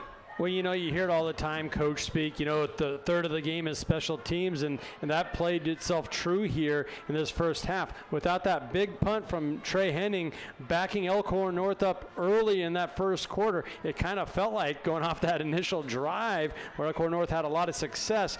That changed things. It really slowed down that offensive attack from Elkhorn North. And it also allowed Beatrice to get that 37-yard field goal using that win to their back. Yeah, no doubt about that. Trey Henning, let's talk a little bit more about what he's done so far in this game for Beatrice. 2 receptions, 41 yards. The only 2 completions for Crew Mines have been to Trey Henning. 3 pass breakups. You mentioned the one against Chase Lofton in one-on-one coverage and the punting. He's going to be a huge part of what Beatrice does, not only in football but in basketball as well. Good athlete. Yeah, he really is. And, he's 6'4", 175, so he has the frame. And that shows a lot of confidence in the young man. Head coach Jeff Keiser and his staff letting him line up one-on-one, especially early on against Chase Lofton. You mentioned the receiver, 6'5" receiver with Nebraska, Oklahoma offers, to name a couple. Going man for man, stride for stride, step for step with him, and a couple pass breakups down the sideline, timing it perfectly. And as you mentioned, just a phenomenal athlete using his athleticism on those plays as well. I want to talk about Johnny Ferguson as well. Of course, first varsity start in football, at quarterback at least. Struggling to get the ball to anybody but Lofton. You could say the same thing about Crew Mines, but you got to think with 6'5" receivers, Sam Stanley's going to want more than 22 passing yards.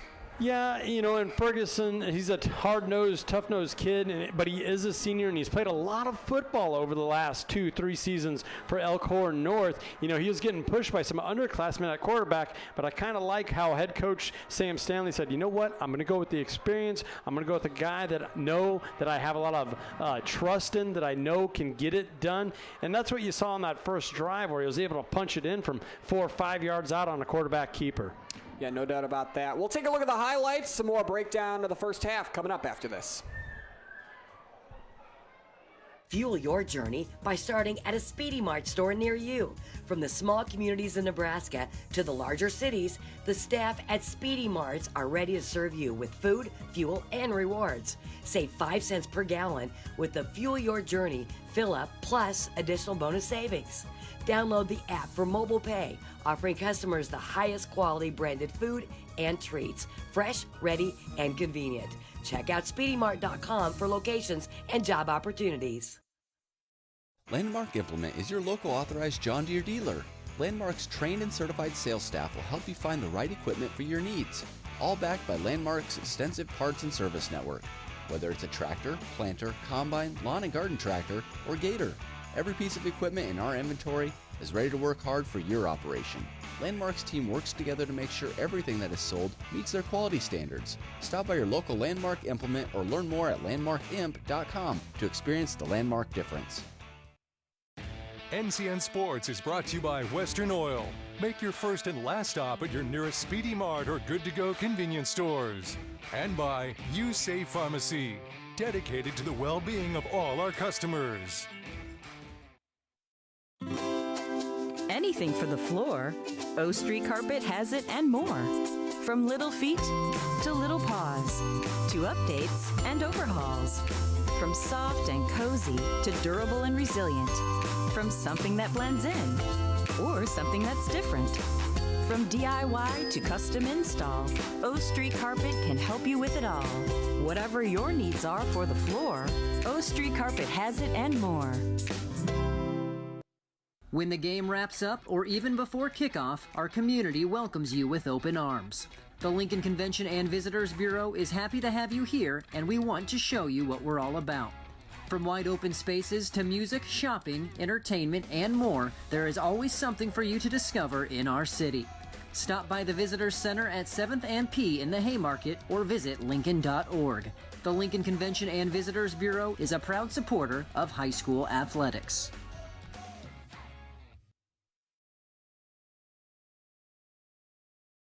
Does your business need quick, competitive financing for heavy machinery, trucks, or other equipment? Currency is here to help. Whether you're financing construction equipment, farm equipment, trucks, trailers, or any other big-ticket item, Currency will automatically find the best rates. Currency facilitates loans for up to $500,000 with repayment terms up to 72 months. It's fast, easy, and free to use. Visit GoCurrency.com and apply today.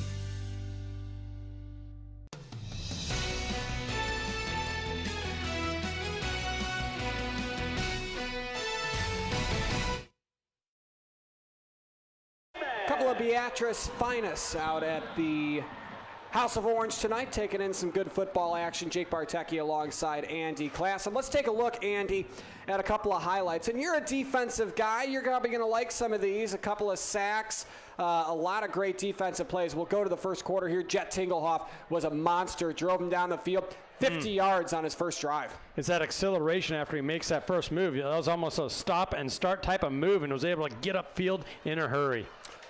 Later on this drive, Johnny Ferguson, first varsity start at quarterback, first touchdown, right side, marches his way in. Yeah, amongst the leaders and tacklers for linebacker last year, makes a transition to quarterback this year. Seeing a little bit of that hard-nosed attitude on that run. Again, our halftime highlights brought to you in part by Sartor Heyman Jewelers, and then Jet Tingelhoff for the second touchdown of the ball game for Elkhorn North off the right side. Chase Lofton, PAT, bingo. Yeah, and you saw the right side of that line doing a really good job. Tingelhoff had a huge lane to work with on that last touchdown run there. Biggest play of the night for either side. Crew Mines to Trey Henning leading out of bounds. That would move Beatrice down the field inside 30 seconds to play in the half. Again, it was an empty possession for Beatrice as Trevin Lang would miss this kick just short into a tough 20-mile-an-hour wind. But I think that play that we saw, Mines to Henning, Andy, shows that Beatrice has what it takes to hang around with this team. Well, it shows that they can be multiple, too. Now you have to think about allowing those safeties to stay back and not just roll up and be an additional linebacker. And that's why you saw Elkhorn North make that move to a true cover two, Tampa 2 style defense with two safeties over the top. They weren't doing that. All their focus was rallying up and containing the run. Then you had Henning with a big hit down the sideline. And how about the way he was able to locate the ball, stay in stride, and trust his hands catching it over the shoulder. Just a fantastic play. Fantastic half, really, for Trey Henning. No doubt about that. We'll have the second half coming up. 14-3 Elkhorn North over the Orange. The halftime report on NCN is sponsored by Columbus Community Hospital, where your health matters. Fuel your journey by starting at a Speedy Mart store near you. From the small communities in Nebraska to the larger cities, the staff at Speedy Marts are ready to serve you with food, fuel, and rewards. Save 5 cents per gallon with the Fuel Your Journey fill-up plus additional bonus savings. Download the app for mobile pay, offering customers the highest quality branded food and treats, fresh, ready, and convenient. Check out SpeedyMart.com for locations and job opportunities. NCN Sports is sponsored by Husker Rehab, treating the cause of the pain, not just the symptoms. Columbus Motor Company, where you'll find one low price, plain and simple, always. And by Claybaugh Pharmacy, your locally owned hometown pharmacy. Woodhouse Chevy is making car buying better with 2 convenient locations in Missouri Valley, Iowa, and our newest location in Omaha at 112th and Dodge. With a huge selection of new cars, trucks, and SUVs, experience the entire Chevy lineup and explore our savings going on now. Visit us in store or online anytime to shop our current offers and all our inventory. Find new roads with Woodhouse Chevy in Missouri Valley and now in Omaha.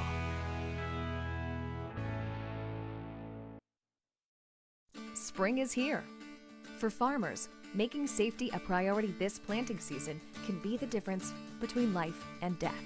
Always look out for power lines before exiting the cab, when loading and transporting machinery, and when raising or unfolding equipment. Keep equipment at least 20 feet from power lines and use a spotter when possible. Be aware of what's overhead. Nebraska Public Power District, always there when you need us.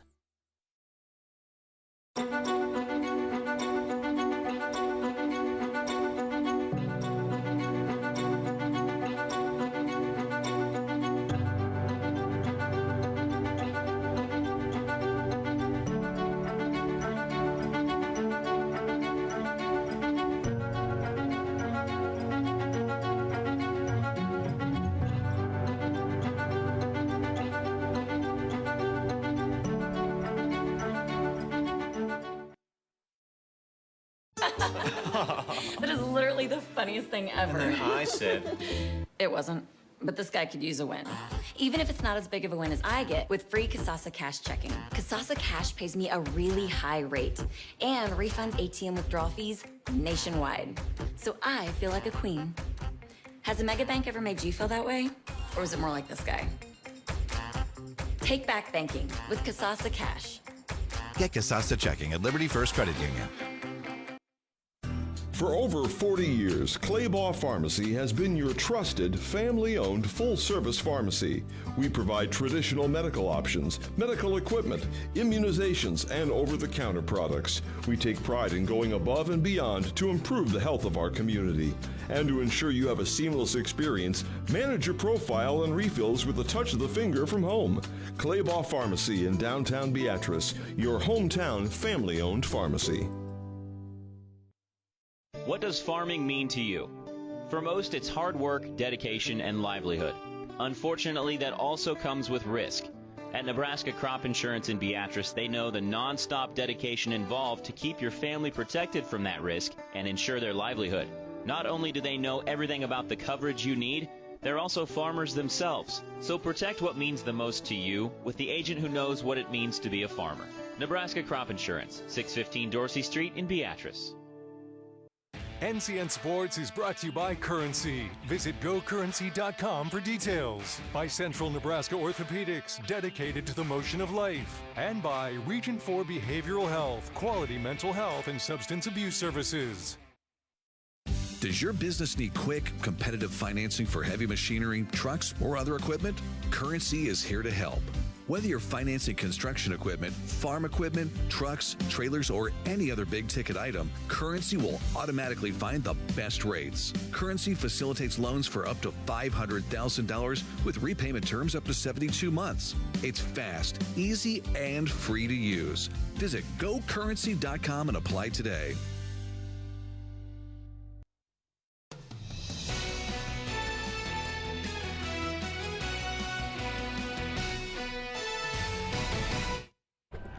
Just a few moments away from getting underway here in the second half. 14-3 Elkhorn North with the lead. Beatrice will receive the second half kickoff momentarily. Angie, for Elkhorn North to finish this one off, build on what they've done thus far. What needs to happen for Beatrice to pull off the upset? What needs to happen? Beatrice really needs to stop the run. That's much easier said than this huge athletic quick on their feet offensive line that Elkhorn North has, and even reading preseason articles, every writer that said anything about Bob Jansen, Huskerland, this isn't just a good offensive line, in this area. It might be one of the best in the entire state. So much easier said than done as far as limiting the run for Elkhorn North. So Beatrice to receive the kickoff. It's John Reeson and Luke Hamilton. Reeson near side, Hamilton far side, as Chase Lofton manages all the kicking duties for the Wolves, sends it away into the evening sky here in Beatrice. Another line drive kick That splits the defenders and goes into the end zone for a touchback. Tonight's game brought to you in part by Custom Sports as well as Columbus Motor Company, your Chrysler, Dodge, Jeep, and Ram dealer where you'll find one low price, plain and simple. 1st and 10 for the Orangemen at their own 20 going into the wind. And I got to say, we've been giving a lot of credit to the offensive line of Elkhorn North and some plays made by Trey Henning for Beatrice. How about that marching band during the halftime break there from Beatrice? Fantastic performance. You know, I love everything about this time of year and getting to see the bands and the cheerleaders and all that good stuff. Beatrice does it right here at the House of Orange. Hey, when the corn gets tall, it's time for football. There we go. Starts on the ground. Heard that saying the other day. I wish I could say I came up with that myself, but I feel like it might have been around for a few years. It's very fitting here as we have a really nice looking cornfield right behind the crow's nest here from where we're calling the game in Beatrice.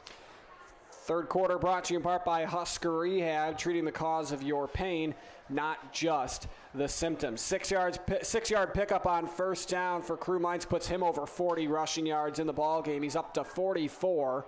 Shotgun set, and it's 2nd down and 4 to go. Nice move. Mines again, moves forward, and he's got a head of steam. Crew Mines across the 45-yard line before he's tripped up by Tommy Mechna. We talked about in the pregame, Jake. Mines at QB gives this offense another dimension. His capability with his legs. You know, we've seen him in basketball just have phenomenal seasons. We saw him at the end of last year get a few more snaps at the quarterback position. Had a pretty good game, their final, playoff game against, the behemoth in Bennington. Now you're starting to see him get a little more comfortable in that quarterback running game here in the second half. 18-yard pickup. Shotgun set. Reeson gets his first touch of the second half. John Reeson, he was one of our key players before the ball game, has not had a great start to this one. It's been, of course, Crew Mines dominating the run game, but that is just his first positive yard carry in the ball game. Goes for 2 yards. He now has 3 carries for just a pair. Yeah, and that has more to do with the dominant defensive line here for Elkhorn North, and that's really why a lot of folks are so high on this Elkhorn North team. Not only their offensive line, but their dominant defensive line. The snap to Mines. John Reeson again, and he is swallowed up on the defensive side. Good tackle by Sam Huff. 6'5", 200 pounds. They just have him across the board up there in Elkhorn North. No gain on the play. So 3rd down and 7 to go. And Huff just crashed down from the right side down the line of scrimmage to wrap up the running back there for Beatrice for a very short gain. Like you said, bringing up 3rd and long. See what Beatrice can do here. First 3rd down situation they've faced in the second half. Just shy of midfield. Snap to Mines. Gets into plus territory, but that is well short of the line to gain. Austin Shirley with a tackle, and that brings up 4th down. Looks like Jeff Keiser again thinking about keeping the offense out there. And now that play call on 3rd down, well, now we're having a line shift here, but it almost looked like, they're planning on 2 plays to try and pick up that 1st down. Conservative play call going with the quarterback run, delayed run right up the middle. Yeah, so Trey Henning is set to punt here. So Beatrice, of course, they won the toss, elected to defer. And they can't do anything with the second half kickoff as they get to midfield, but no further. Tingelhoff is the deep man for Elkhorn North. Another good-looking kick here for Trey Henning. This is going to take another nice Beatrice roll. Not as far as his first one of the night that went down to the 1, but this one goes down 10 yards further to the 11. Good kick. It was an excellent kick. He really had to, get it off in a hurry. It was a low snap, and he kicked it low to try and cut through the wind. And the end-over-end kick there actually allowed for him to pick up about 10, 12 yards after it hit the turf. And that was into the wind as well. So 8 minutes and 28 seconds remaining in the 3rd. Elkhorn North will take over 1st and 10 deep in their own territory at their own 11. Chase Lofton, the 3-star wide receiver tight end, has just 2 catches for 22 yards in this one tonight. Pistol set. Ferguson starts on the ground with Tingelhoff, runs forward, and then gets wrapped up and brought down by Colton Herfel. Herfel doing a fantastic job. I tell you what, Jake, crashing down, filling the gap there, limiting the yards on that carry, but that's still a lot of yards to pick up on first down. Once again, running off that right side. Well, it was 7 yards on the first down play, and the numbers fit that for Jet Tingelhoff. 7 carries, 78 yards. It just almost feels unfair when your running back's first name is Jet. It just feels like something in your back pocket there. It means speed. Whenever I think of Jet, I think of speed. He's brought it tonight, averaging over 11 yards per carry. Left side, and Ferguson wrapped up and dropped by Jacob Scholl. Good play on the right side of the D-line for Beatrice. Yeah, Scholl had to shed the guy in front of him. That was Sam Huff. No easy order. Then make the tackle, solo tackle there. Going to bring up a 3rd and short. It's going to give Beatrice a chance here to get off the field. 3rd and 2. Elkhorn North on 3rd down. 3 for 6. And the 3 times they've had it, it's been inside 5-yard scenarios. We'll see if Beatrice can get him off the field on 3rd and short. Ferguson on the run to the right side, going to be close. Elkhorn North with the finger point. He's got it. And looks like he's got it by a couple of yards.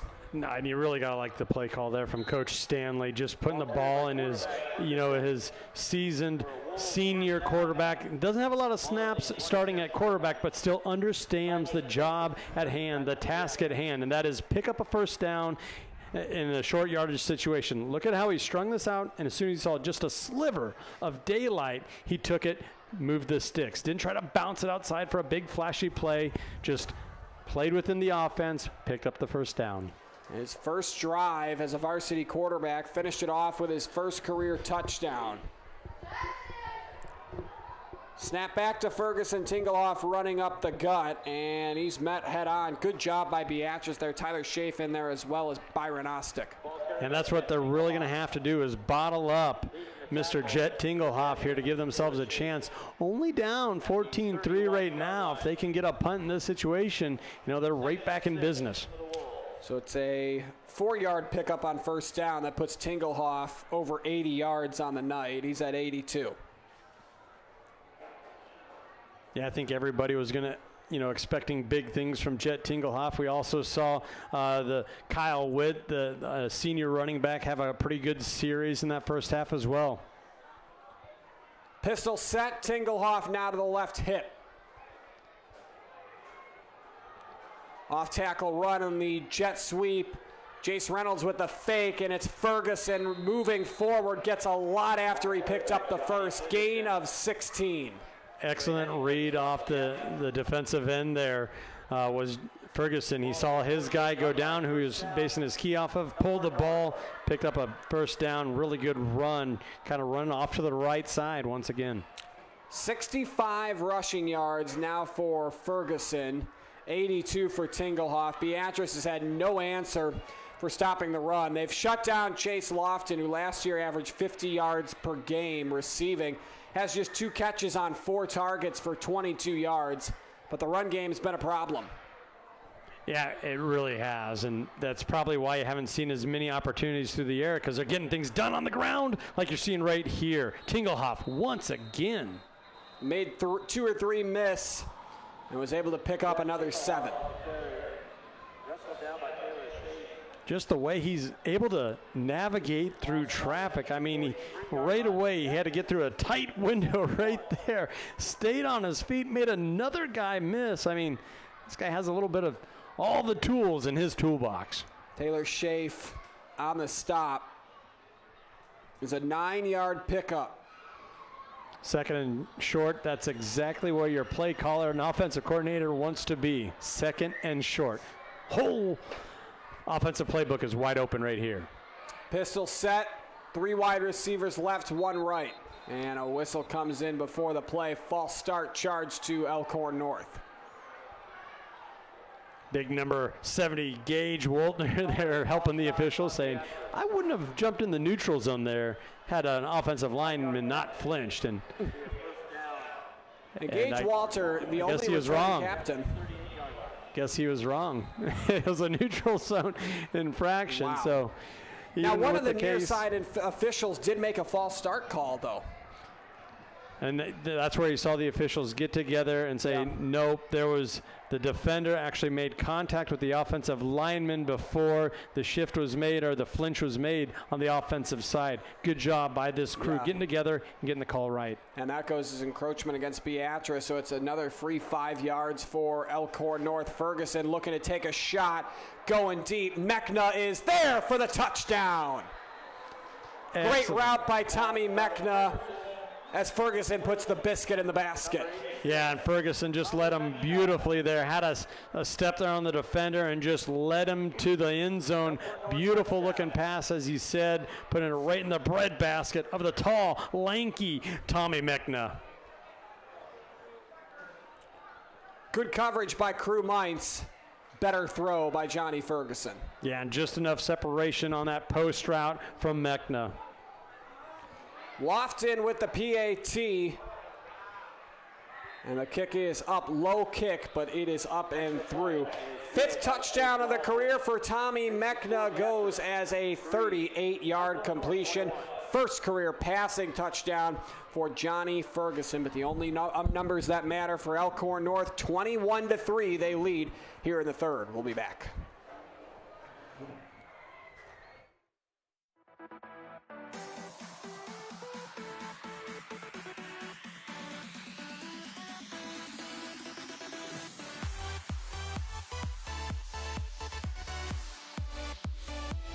Fuel your journey by starting at a Speedy Mart store near you.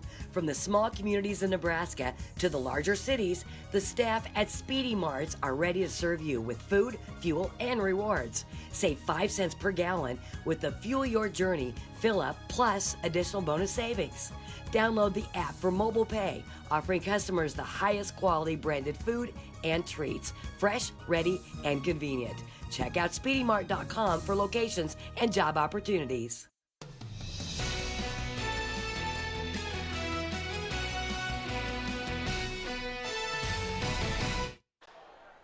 A 38-yard touchdown strike, Johnny Ferguson to Tommy Mechna, and this one has expanded a little bit, 21-3, Elkhorn North with the lead. Is this a must-score drive for Beatrice, Andy? It kind of feels that way. They at least need to have a prolonged drive because that defense is getting gassed a little bit. And we talked about the rushing attack, and as soon as you said how those yards are really starting to pile up and there wasn't very many pass attempts, I'm thinking, well, here it comes. That should open things up down the field, and that's exactly what head coach Sam Stanley and his offensive staff dialed up. The bomb to Mechna for the score.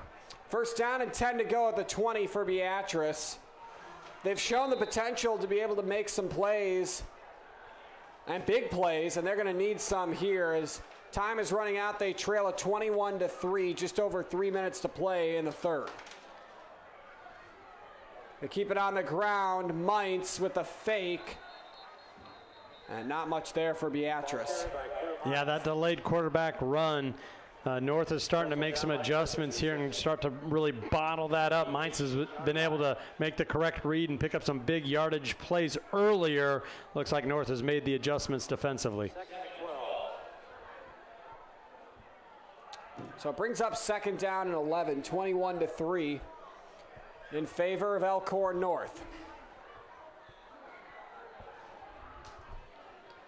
3 wide receivers right, 1 out wide to the left. It's Busboom, the tight end.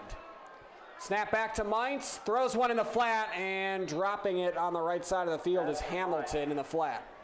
And if Hamilton would have, kind of been able to corral that one in and make the catch, he wasn't going anywhere. Excellent defensive pressure and coverage across the board there for the Wolves. So it brings up third down and 12 for Beatrice. They line up at their own 18, got to get to the 30.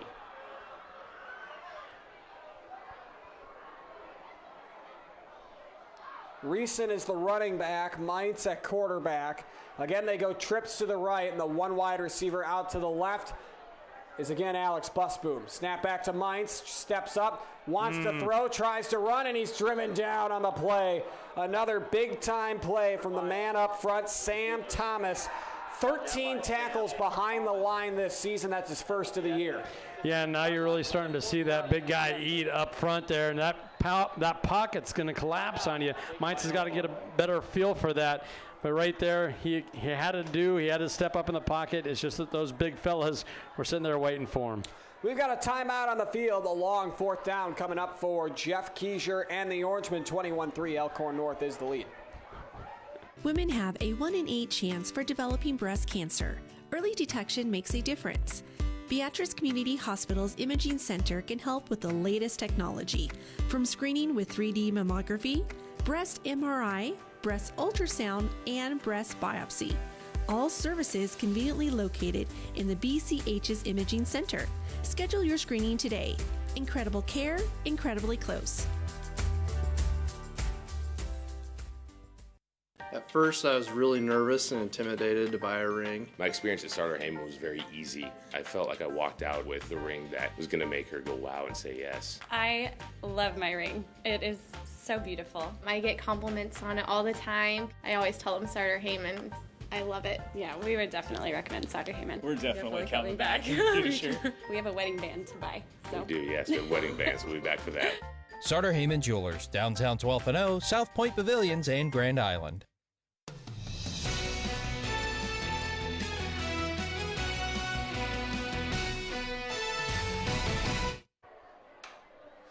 Welcome back to the House of Orange. Kick is away by Trey Henning. Number 7 to number 7, Jet Tingelhoff will stay away from this one as it takes a Beatrice roll inside the 40-yard line to the 39. So Andy, Beatrice, they've shown the moments that they've got the ability to play with this kind of team, but right now the difference is coming up front. I mean, Jet Tingelhoff is getting a lot of running lanes open for him. And on the other side, that a lot of those same guys on the defensive line are on the offensive line for Elkhorn North, and they're causing trouble for Beatrice. Yeah, they really are. And it's been the story all offseason is, boy, they got a really good offensive line and a really, really good defensive line coming back. And you've seen that kind of flex here in the second half. And let's be honest, the big play, whether it was on special teams or that big pass to Henning down the sideline, is what really kept Beatrice, in this one as far as the first half was concerned. Kyle Witt runs it off the right side. Kyle Witt's had himself a nice game as well. That's just his 4th carry, and he picks up about 10. So 4 carries, just under 40 yards. I mean, he's right now averaging right around 10 yards per carry, as is his counterpart, Jet Tingelhoff. And this game isn't out of hand yet, but it kind of feels that way. 21-3. You got Elkhorn North kind of driving again with the wind to their back. Something positive, something good has got to happen, and happen hurry here for the Orangemen. 100 seconds remaining in the third quarter. Elkhorn North looking to deliver an early sort of a dagger here to Beatrice, up 21-3. Kyle Witt still in at running back. Snap back to Ferguson. Play action left side, and he overthrows his man in the flat. Looks like he was looking for Austin Shirley. It falls incomplete. That'll bring up second down. I believe that was Lang applying the pressure there on the rollout, not allowing Ferguson the time because it looked like those receivers were getting some separation down the field. Credit Lang for getting there and disturbing the quarterback on his rollout. Check that. It is third down after the incompletion. Third down and a yard for the Wolves.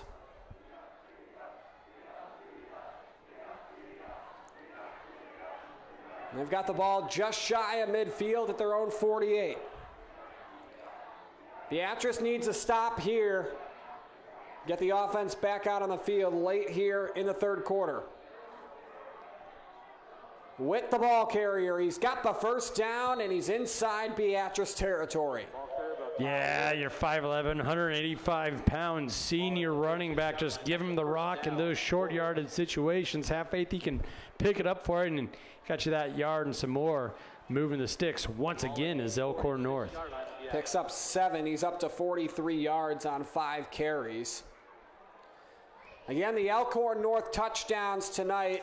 Johnny Ferguson, just a little bit ago, a 38-yard touchdown pass to Tommy Mechna. A 5-yard touchdown run for Johnny Ferguson on the first drive of the game, and a 3-yard jog into the end zone for Jet Tingelhoff as Ferguson chased down on the play. Good job by Trevin Lang to force an incompletion. Kind of the game within the game, the play call, right, Jake? You had 4 vertical routes there for Elkhorn North. Perfectly timed blitz called by the defensive staff here for Beatrice, not allowing anything to happen down the field. But we do got a little bit of an injury here. I believe that was Jacob Scholl. Kind of shook up. Oh, and we got a flag. Yeah, after the play, something was brought up. You know, that's something I was wondering about, Andy, with a warm night like tonight. Started off as 88 degrees. We're down to 81. Haven't seen much cramping in the ball game thus far.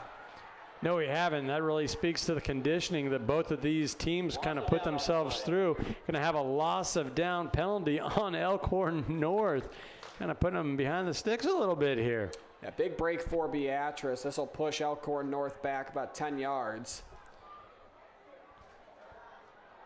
If you're just joining us, Jet Tingelhoff, 12 carries, 81 yards, and a touchdown. But Chase Lofton, one of the best players in the state, still with just 2 catches for 22. Beatrice has had a plan for him tonight. Pistol set for the Wolves. Ferguson to throw, and there is Lofton with his 3rd catch. Escapes 1 tackle, and then he's brought down, picks up about 9. He's done that a couple of times now, has Lofton with that little button hook. He just kind of has a knack for settling down in the holes in the defense. Picks up half the yardage they lost on the penalty there, still bringing up a 3rd and very long. Yeah, 3rd down and 17 coming up. Elkhorn North with the football. They've got the ball at their own 47. Final play of the quarter, Ferguson steps back to throw. He's looking deep and just overthrows his man downfield. Looking way down for Ben Parado, and that will be the final play of the 3rd quarter. It'll be 4th and long for the Wolves when we come back. They hold a 21-3 lead. 36 minutes down, a dozen to go. We'll be back on NCN.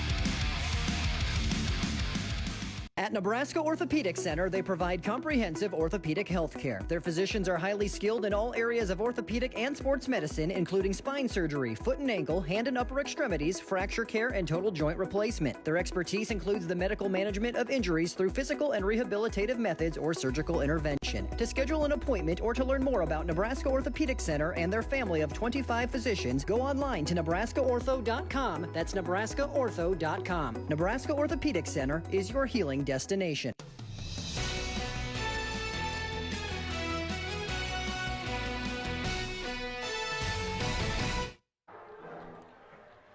Getting ready for the final 12 minutes of action here at the House of Orange. Jake Bartecki and Andy Klassen with you. Tyler Lechner back in our truck, along with Connor and Danny and all the good folks here at NCN. 4th down and 17 as Chase Lofton kicks it away into that wind that's died down quite a bit. Still a good kick. It's going to take a roll towards the sideline around the 20-yard line. Beatrice will start back in their own territory. So, Andy, a 21-3 game. We've said it a bit. Obviously, 11:47 to play, so not a ton of time. Right. Not completely out of reach for Beatrice. Not at all. But you got to hit a couple big plays, which they've only done once or twice. Yeah, you need something positive to start happening for you on offense, and yeah, you need to cause a turnover, something to give you a little bit of momentum here. One good thing if you are a Beatrice fan, now the wind is to their back. As you know, it can be tough sledding driving into that wind. Both teams have fared better when they've had their offense going this direction from the screen right to left. 1st down and 10 to go at the 21. That's where the official spotted the punt by Lofton. Jet sweep reverse for Luke Hamilton. And Luke Hamilton swallowed up behind the line on the far side of the field.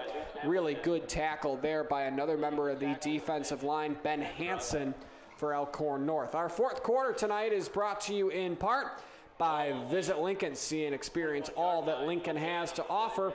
You can learn more at lincoln.org. Love the city of Lincoln. Yeah, and A.J. Palladino was out there, number 51 for Elkhorn North. You know, they just play with such good discipline, not allowing anything to kind of break outside and get the edge. And a lot of Beatrice's rushing attack is predicated on getting that edge. To the edge here and in the flats, Hamilton with the reception, but he is driven backwards on the play.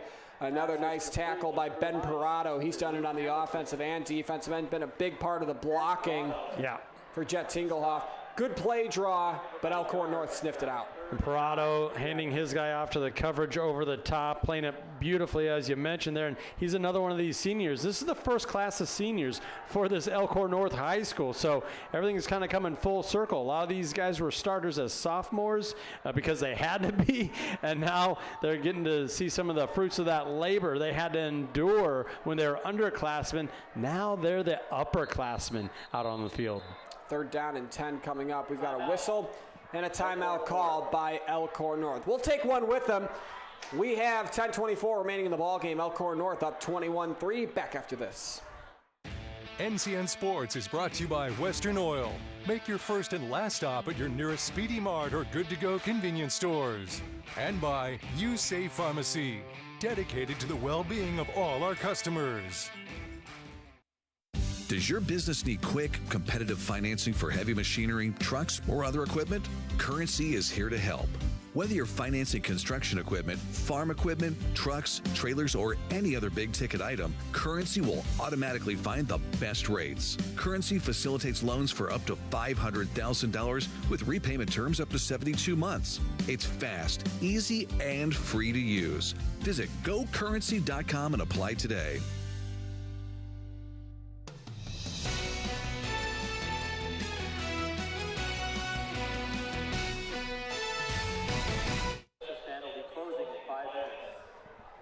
Welcome back to the House of Orange.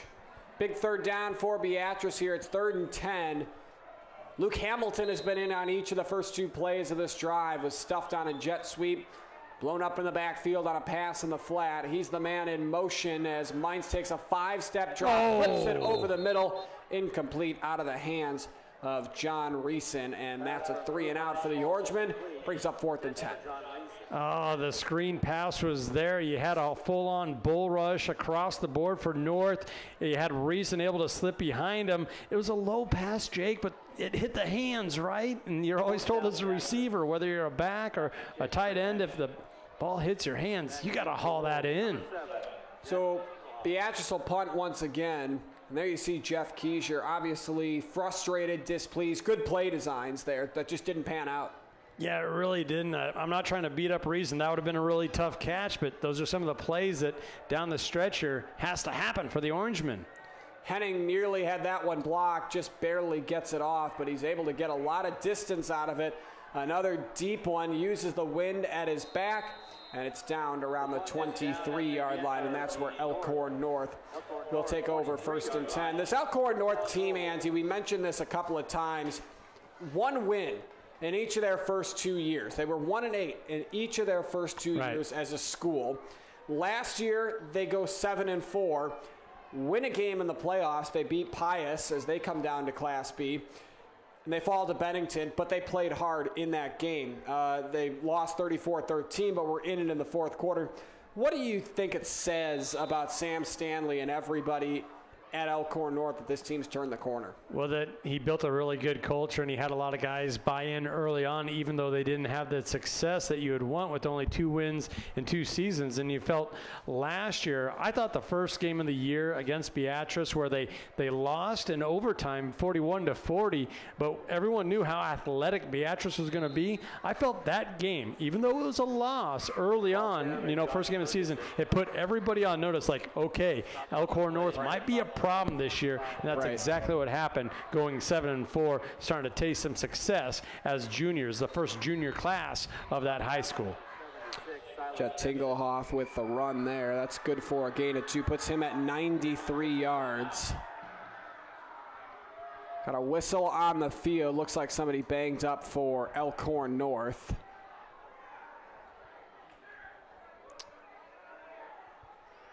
Down to a hip is, I believe that's Johnny Ferguson, so that's not good for Elkhorn North. Just a stretch situation, so you gotta like to think that that's just a cramp. And as you mentioned, we really haven't seen much of that, especially on kind of a hot day. Maybe the wind kind of kept everyone a little cool, as we mentioned. And now we got the setting sun off into the west. Just a beautiful scene here for high school football in the Cornhusker State. Yeah, you don't want to speculate, but that seems very crampish to me. Yeah, let's hope that it's nothing major, especially in game one for a promising type of player, for a really good-looking team in Elkhorn North. Again, Johnny Ferguson, first start as a varsity quarterback here tonight, scored a touchdown, 1 of 3 on the board for Elkhorn North. He also has a passing touchdown. Started every game last year in linebacker and was really good. 36 tackles. Part of a defense for Elkhorn North that forced 28 turnovers, 13 interceptions, and 15 fumbles as Ferguson gets helped off. Here again, 9:40 to play in the ball game. Elkhorn North 21-3, probably content with running the ball, draining the clock. Well, and it really suits them as well. I mean, we were talking about the receivers and Chase Lofton and Mechna, and we've seen them flash at times tonight. But what North really hangs their hat on is the running game, and that's the way it should be. When you have an offensive line like this and a couple backs and Tingelhoff and the senior and Kyle Witt, that's your strength. Throw to the left side by Ferguson, check that new quarterback in the ball game for Elkhorn North. That's Ethan Beachy, the sophomore. Lofton on the catch. And it sounded like Beachy really pushed Ferguson in the offseason for the starting nod. Getting some meaningful snaps here in game one. And just a sophomore, so obviously you're going to see a lot more of him after Ferguson graduates. Ferguson, of course, a senior. Beachy with Tingelhoff behind him on 3rd down and 7 to go. Whistle and a flag.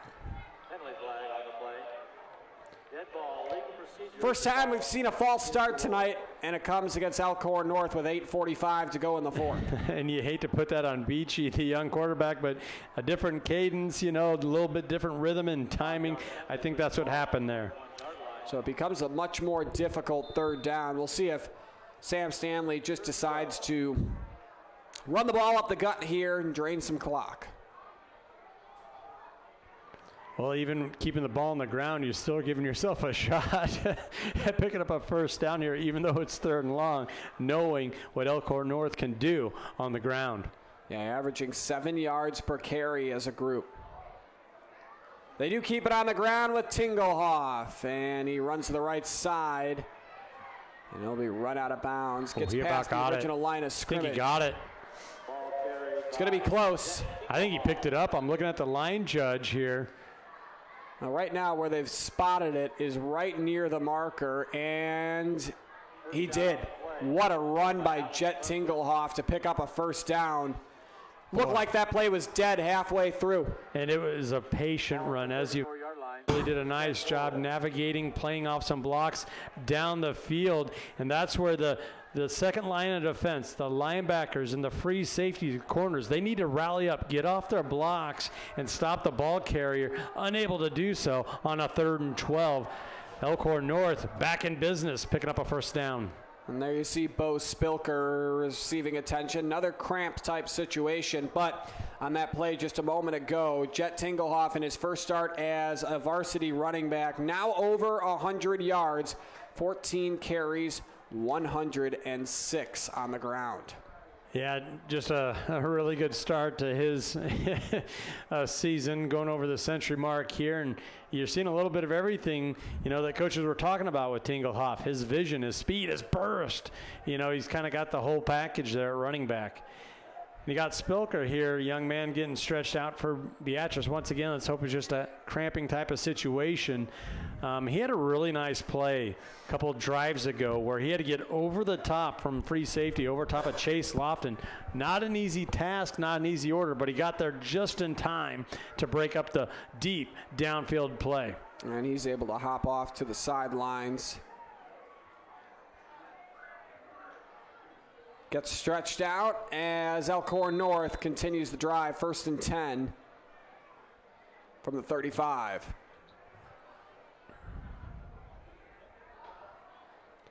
Pistol set for Beachy. Tingelhoff, who just surpassed 100 yards, kicks it to the edge and gets another 15. Saw how he made that initial little head fake like he was going to get back into the teeth of the defense.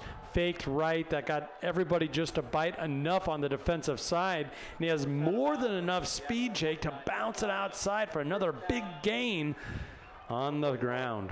Yeah, so 15 carries, 121 yards, and a touchdown for Jet Tingelhoff. Again, all this happening with starting quarterback Johnny Ferguson on the bench. Left with cramps, has not come back in. I think Sam Stanley probably pretty content to let Ethan Beachy, the sophomore, finish out this drive. Down to 8 minutes to play. Tingelhoff again. Another 7. Yeah, it's not a bad option. Just hand the ball off, give the rock to number 7, Jet Tingelhoff, and let him work. I mean, even if something blows up in front of him, you know, where his gap or his hole is supposed to be, he's got the awareness, the vision to kind of change gears and go to where the defenders are not. Run to daylight. Yeah, it's a gain of 7, so that puts him at 128 yards on the evening. Not bad for your first career start. Not bad at all. Again, last year, his career high was just 52. He surpassed that in the first quarter. Few more looks, few more carries this season in store for Jet Tingelhoff. He had 45 last year for 230 and a trio of touchdowns. Whistle and a flag before the play. So delay a game charged to Elkhorn North. That was Ferguson, the senior, back in the game. He's going to pick up that penalty there. Unaccustomed to coming out and coming back in. Do you chalk that up to or just not paying attention? Well, a little bit of week 0. And, you know, this is also part of their design right now. They're trying to drain clock, you know, wind it all the way down. So just got caught there trying to drain a little too much clock on 2nd down. Brings up 2nd down and 8. 6:43 remaining in the ball game. Whistle and another flag here. Something looked off about that snap, and it's a false start. They're going to get Ty Coons, the tight end, another senior, picking up a 5-yard penalty. You can bet head coach Sam Stanley, he's not enjoying the last couple of plays here, trying to close out the game. Well, and it's all in a mission to drain clock, too, and it makes it harder to do that and stay on the field when you have more first down yardage you got to pick up. Exactly, and it's also hard on the players because they're shifting gears here, right? This is in their normal offensive look where they're looking to kind of push the pace, have some urgency with their ground and pound game. From the pistol, Ferguson just back into the game, and this is his first snap since coming out with a cramp. Gives it off to Jet Tingelhoff, and he is able to make something out of nothing as he's done all night. Picks up about 10. That was just amazing. Once again, dipped in right, got just enough of the defense to bite on, and then he has the Jets to bounce it and pick up another big gain here, give him a 3rd manageable. 138 yards on 17 carries for Jet Tingelhoff. Now we're going to get a look at Chase Lofton. He's going to line up wide to the bottom of your screen. And I don't see an additional defender shade his way, so here's the one-on-one matchup that Elkhorn's been looking for. Tingelhoff again, this time swallowed up. Nice job by Beatrice in there with the tackle, Gage Forney. I think if that would have been earlier in the game, Elkhorn North might have been looking to put that one in the air due to the matchups, but situational football right here, more than happy to just try and drain some clock, force a timeout call. Yeah, Beatrice calls timeout. 21-3 the score. We're getting down to the later minutes of this one. We'll step aside. Fuel your journey by starting at a Speedy Mart store near you. From the small communities in Nebraska to the larger cities, the staff at Speedy Marts are ready to serve you with food, fuel, and rewards. Save 5 cents per gallon with the Fuel Your Journey fill up plus additional bonus savings. Download the app for mobile pay, offering customers the highest quality branded food and treats, fresh, ready, and convenient. Check out SpeedyMart.com for locations and job opportunities.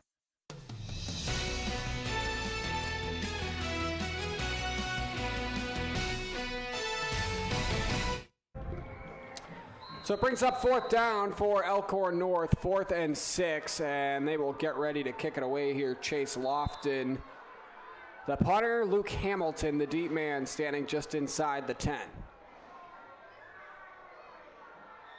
Kick us away, Hamilton. We'll wave it off. This will trickle just barely into the end zone. Good effort by Elkhorn North. Diving in was Jace Reynolds to try and swat that one back forward. But Beatrice gets the break, and they'll start at the 20. Oh, and he might have got shooken up a little bit there. Max effort. Getting helped up by his buddy, number 51. That's A.J. Palladino. So Beatrice with 5 to work with. They start 1st and 10. We'll see if they run the same first stringers out onto the field here, and it looks like they will do just that. Yeah, I feel like head coach Jeff Keyser just really wants to put together a drive here. As you mentioned, under 6 minutes to go here, but it just kind of feels like he hasn't been able to get that running game going, especially out of his power I formation that they kind of lean their offense towards. Low snap to Mainz, fires right side, leads Luke Hamilton too far out of bounds, falls incomplete. Oh, and he was there. I mean, you're seeing a lot of these plays where it's just a half a step, a couple inches here or there, and Beatrice would have some really good positive plays on offense, just unable to connect once again. That's a first down if that one's on target. Yeah, just a little wide right. Where have you heard that before in football terms? The crew minds. That's kind of a tough scenario where you're running right, the receiver's rolling right with you. You got to be able to take it a little bit off and allow the receiver to catch up to it inbounds. 4 wide receivers, 2 on each side, split out wide. Ouch. Mainz gets sandwiched as he tried to run off tackle. One hit made by Kyle Witt. The other by Austin Shirley. He looks like he hops up. He's all right, but not much there. Gain of about a yard. No, and it looked like the left side was wide open there. You saw John Reason kind of throw palms up there like, what was that? Obviously, running back and quarterback not on the same play there because you had Reason, who could have been a lead blocker, kind of allow some additional defenders to sandwich the cornerback there. Hate to see your quarterback get roughed up like that when he doesn't have to. It's a week 0 type situation. Yeah. Reason still in at running back on this play. 3rd down and 8 to go. Mainz fires, pass complete to Trey Henning, who has all 3 positive yard receptions on the night for Beatrice. Henning has just had a fantastic game. You can bet they're going to start working him into the offensive playbook, offensive calls throughout this season, just based on the performance we've seen thus far. 3 receptions for 49 yards for Henning. And they haven't been easy catches either. He's had to, beat guys one-on-one, that over the shoulder late in the first half. That was impressive. Empty backfield here for Mainz. Off tackle run for John Reason, and he's going to get about 3. Good speed, had to beat a defender to get outside, able to get upfield just enough to bring up a, 2nd and 4, 2nd and 5 here. Yeah, looks like it'll be a pickup of about 5 yards. Longest run of the night for John Reason. Beatrice next week will play on Thursday night at Omaha Gross. So by the time most teams are playing their first game, Beatrice will have 2 in the books. Snap back to Mainz. Takes off to run. Trying to get the edge, and he is just barely run out of bounds by Chris Thiessen. Elkhorn North next week, their home opener. They take on Lincoln Northwest. And you're getting a look at the no-huddle offense here for Beatrice. One of the things that, as you mentioned, that experience factor early on, is, I think, is going to weigh heavy week 3, 4, 5, and on for Beatrice, where you mentioned it, they play on Thursday night next week. So they already have 2 games under their belt before the majority of the state will even kick off once for game 1. Yep.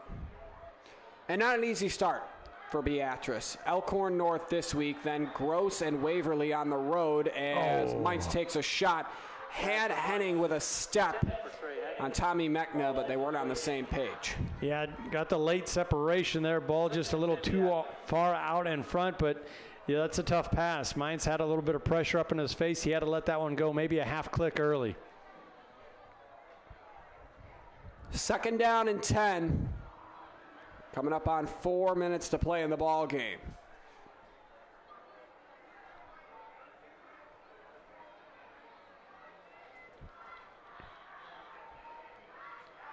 Three wide receivers left, 2 to the right.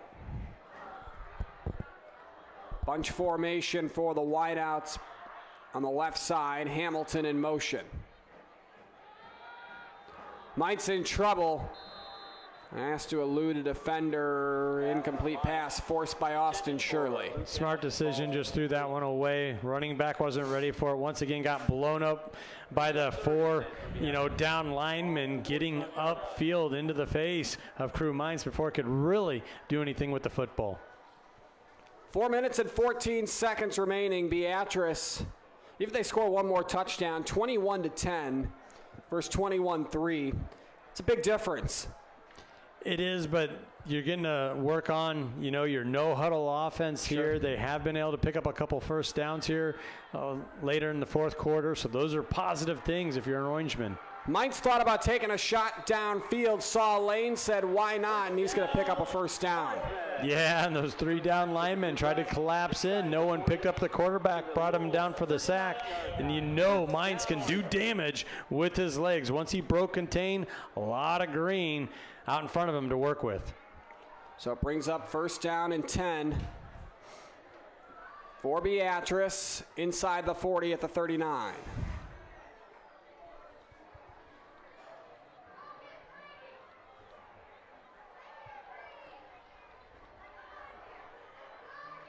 Beatrice not in much hurry. Clock isn't running as Mainz was able to get out of bounds. 4:07 remaining.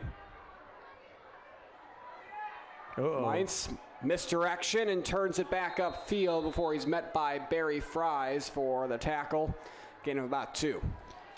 Yeah, but I still think you're seeing some positives here from Beatrice working in the no-huddle. Maybe they found something here. Even if you want to operate in a power I, a Maryland I, multiple running backs and fullbacks on the field at a time, you can still change things up, change the pace anyway, or the look with this no-huddle offense, which they've been able to operate pretty well here as time kind of winds down in this 4th quarter. Yeah, 3 minutes and 30 seconds remaining. I wonder if Beatrice will try to hold the ball for the remainder of the ball game. No gain on 1st down, brings up 2nd. Snap to Mainz, runs forward and picks up about 3. Short gain once again. Defensive line doing a really nice job, not only tying up their guy in front of them, but getting off that block and making life tough for the ball carriers of Beatrice. So down to 3 minutes remaining, 3rd down and 8. 3rd and 8 for Beatrice. Beatrice, a long drive here, took the ball over with 8 minutes to go in the game.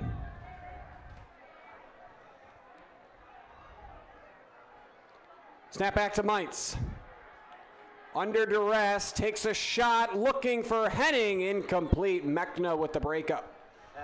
Nice defense down the field from Mechna. It really had to stick with his receiver for a long time as Mainz was able to kind of manipulate the pocket, buy himself some time, and keep his head downfield, Jake. Delivered a decent ball here, but Mechna with the coverage late in the play. And that's close to double coverage because also down that direction you had Jet Tinglehoff as well.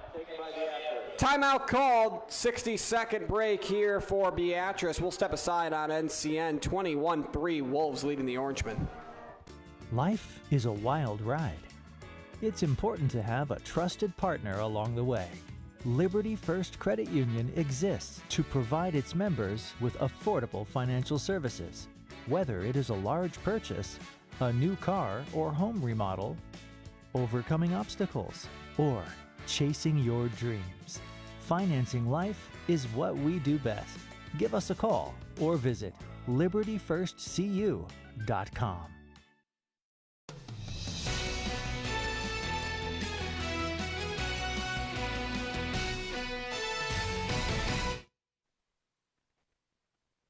Welcome back to the House of Orange. Elkhorn North and Beatrice breaking huddle as the Orangemen called their second timeout, both with one remaining now, and it's 4th and 8 for the Orangemen. Big drive for Beatrice here, a touchdown on the scoreboard. Could go a long way in having some confidence in what they were able to do against the number 2 team in the state. No, a lot of positives on this last drive. Mentioned the working the no huddle for the first time, long methodical drive. Mint's in trouble. Gets a chance to set his feet. Looking downfield, incomplete. Just threw it short of John Reeson. And Beatrice will turn it over on downs. That's likely the last pass that Crew Mintz will throw. Looks like he'll end his night 4 for 10.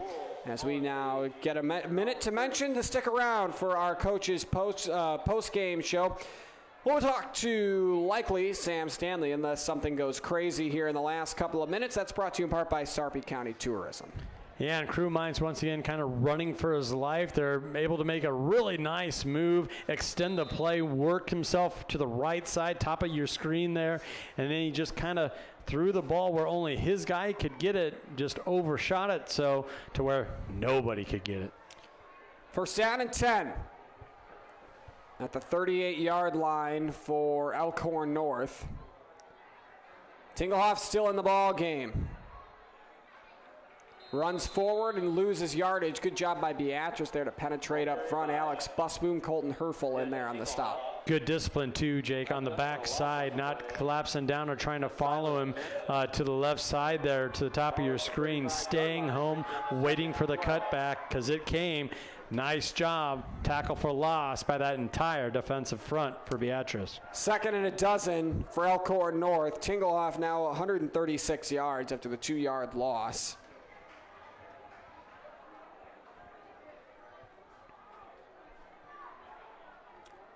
Pistol set. Ferguson at quarterback. Gets the snap with 90 seconds to play. As Ferguson runs off tackle, jukes 1, jukes 2, and then he's brought down by Gage Forney. Yeah, and stays in bounds. That's the most important thing, I believe. Coach Stanley and his staff saying to his offensive players, hey, situational football, what are we trying to do here? We're trying to close out a game. The clock is not our friend right now, but there's not a whole lot of clock left here. It's a 8-yard pickup for Ferguson, so that pushes him over 70 yards in the ball game. Over 200 yards of rushing, 210 to be exact, between Ferguson and Tingelhoff. Beatrice has struggled to stop the run. 3rd and 3, 46 seconds remaining. Kyle Witt gets a carry here and gets near a first down. Might just be a tad short. Nope, they're going to move the chains. Witt picks up a first down on a gain of 3. Yeah, and this is kind of fitting that Elkhorn North is going to close out the game utilizing their rushing attack. You know, we're talking about and everybody wanted to see all these high-flying receivers, Lofton and Megna. We've seen them here tonight, but you really got to come away impressed by this rushing attack from the Wolves of Elkhorn North. Victory formation for Elkhorn North. The knee down as the clock shows zeros. The handshake line begins. Elkhorn North dominating on the ground, dominating defensively. They dominate the Orangemen tonight on the road to pick up a big Week 0 win. The Orangemen dropped the season opener for the second straight year. Elkhorn North now makes it 2 years in a row where they win in Week 1, or in this case, Week 0. Andy, been a pleasure, my friend. I think we'll see you down on the field. Sounds good. We'll get down there and have that player of the game and coach interview. Stick around. 21-3, the final postgame coming up on NCN. The first time I ever took prescription opioids is when I got my wisdom teeth taken out. I think I was 16 years old. I must have gotten a 30-day script. I took them all in 3 days. I was stealing from people, buying substances on the street. I look back at that time with a lot of shame. That's not who I am. Opioid use disorder is not a moral failing.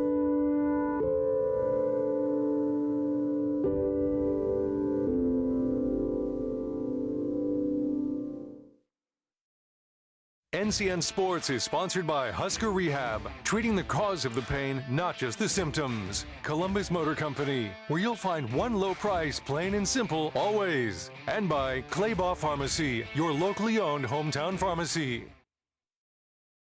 A new year, a fresh start, a resolution to grow more, gain more, give more.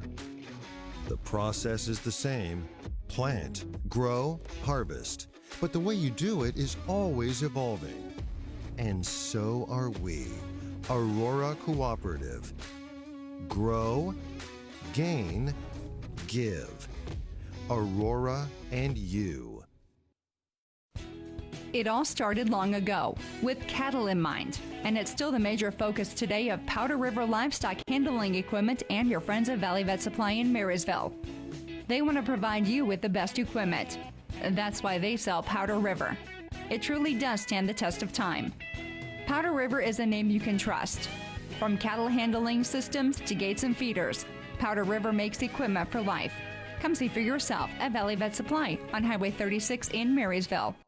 Whether we're talking commercial or residential plumbing, Lamel Plumbing is the place you call. Lamel provides 24-hour emergency service as well. Call them if you get in a tight spot. And as for their retail items, well, you got to check out some of their faucets, some of their kitchen items, and some of their bathroom items like their Onyx showers. And hey, say you've got a digging job, you call Lamel Plumbing for that too. They've added a full-time crew for you, doing backhoe, trenching, and sewer work. Take that digging job off your list and have Lamel do it for you. That's Lamel Plumbing in Beatrice, now at their new location on North 7th Street in Beatrice.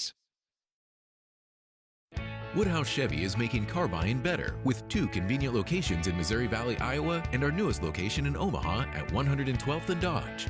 With a huge selection of new cars, trucks, and SUVs, experience the entire Chevy lineup and explore our savings going on now. Visit us in store or online anytime to shop our current offers and all our inventory. Find new roads with Woodhouse Chevy in Missouri and now in Omaha. NCN Sports is brought to you by Currency. Visit GoCurrency.com for details. By Central Nebraska Orthopedics, dedicated to the motion of life. And by Region 4 Behavioral Health, quality mental health and substance abuse services. For over 40 years, Claybaugh Pharmacy has been your trusted, family-owned, full-service pharmacy. We provide traditional medical options, medical equipment, immunizations, and over-the-counter products. We take pride in going above and beyond to improve the health of our community. And to ensure you have a seamless experience, manage your profile and refills with a touch of the finger from home. Claybaugh Pharmacy in downtown Beatrice, your hometown family-owned pharmacy.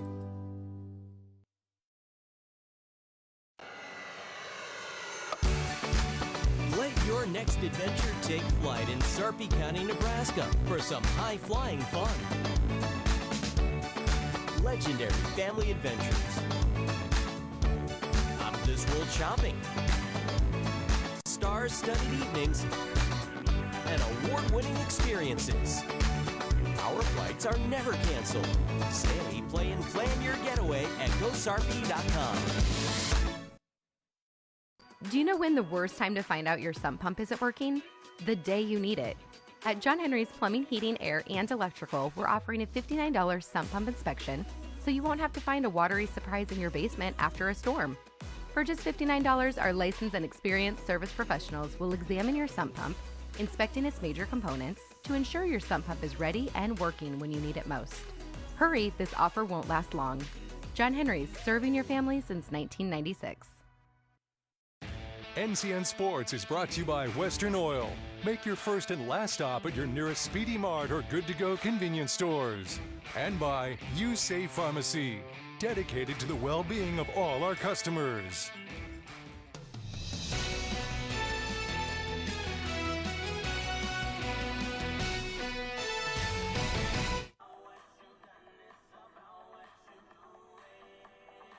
Welcome back, everybody, to Beatrice's home field here, where Coach Stanley came out victorious.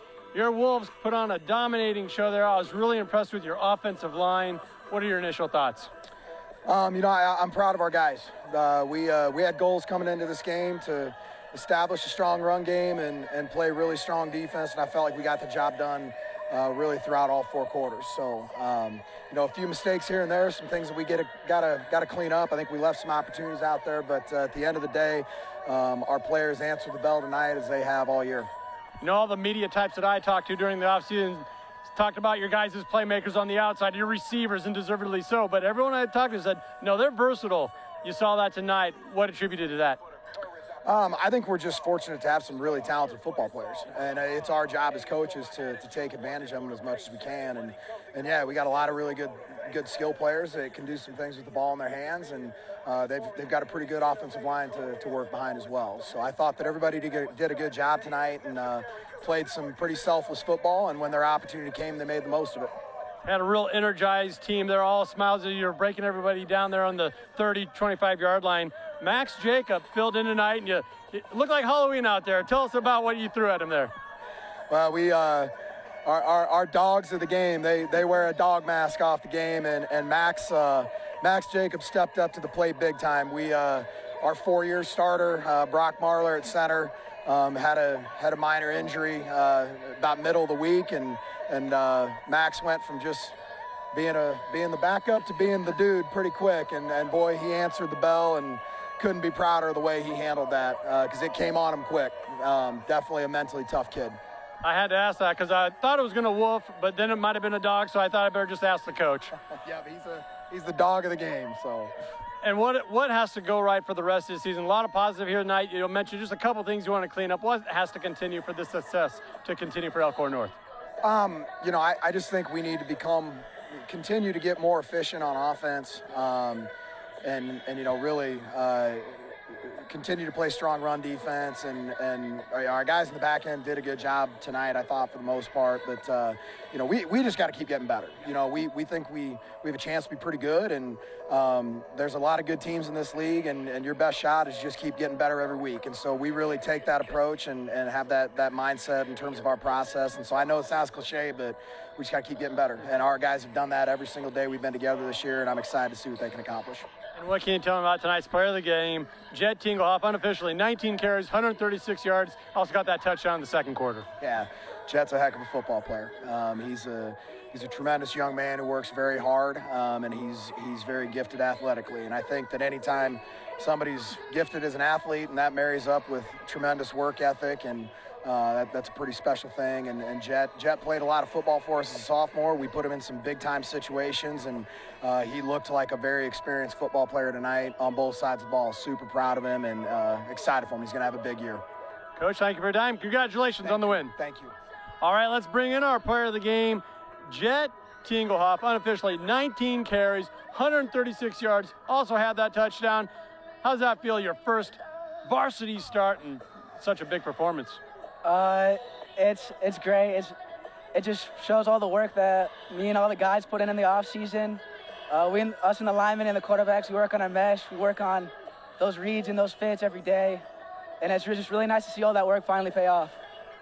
Take me back to that second quarter. Tell me about that touchdown run you had where you just kind of waltzed in there, 3-yard run, had a huge alley to run behind. What is it like running behind an offensive line like that? It's great. It makes my life so much easier running behind dudes like Sam Thomas, Cole Dauber, all those guys, and even my receivers, Lofton, Gregor. Tommy Mechna, all those dudes, man, they all blocked for me, and I got to give them all props for being able to walk in. What does that say about Elkhorn North and your guys' offensive attack, where you guys are so balanced, not just at receiver, but also at your rushing attack? It just makes us that much harder to defend. It's going to be hard to keep up with everyone because you got to guard our dudes on the outside, and you got to be able to stack the box on the inside. It just makes it tough for other teams to play defense. Definitely puts them in a bind, in a tough situation.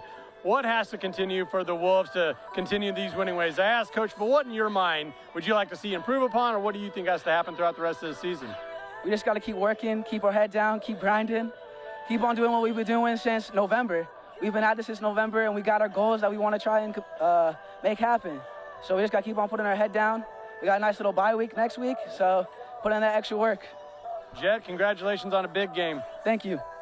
All righty, let's send it back up to Jake Bartecki to wrap this one up for News Channel Nebraska. Thank you very much, Andy Klassen. Thank you very much to Jet Tingelhoff and Sam Stanley as well. Yeah, Jet Tingelhoff, as you saw on our lower third graphic there, unofficially 19 carries, 136 yards, and a touchdown. Might not be the biggest guy, but boy, he is tough to wrap up. Before we wrap this one up, let's take a look at our top plays for tonight's game. Elkhorn North 21-3 winners. Our top plays brought to you in part by Currency. Does your business need help financing big-ticket items? Currency is here to help. Visit gocurrency.com for details. Just look at the House of Orange. As we started this one, 88 degrees was the temperature. Warm night for Week 0 football on NCN. We start back in the first varsity start, first varsity drive, first career touchdown for Johnny Ferguson as he runs it in from 5 yards out. That completed an 8-play, 80-yard scoring drive for Elkhorn North. Beatrice would get on the board late in the first quarter as well. After a really nice punt by Trey Henning, Beatrice flipped the field, forced a bad punt out of Chase Lofton, and Trevin Lang was able to convert the only points of the night for Beatrice. Big run here for Jet Tingelhoff. Makes men miss, drops it downfield, and is able to stay out of bounds. Tingelhoff, again, over 130 yards. He would score as well. Not much to this one. Wide open lane on the right side. Bounces into the end zone. Spins in for a touchdown. 3-yard score. Beatrice would drive the ball deep down into Elkhorn North territory to end the first half. Again, they started on defense, so they would have the ball to start the second half. That kick would have made it a one-score game.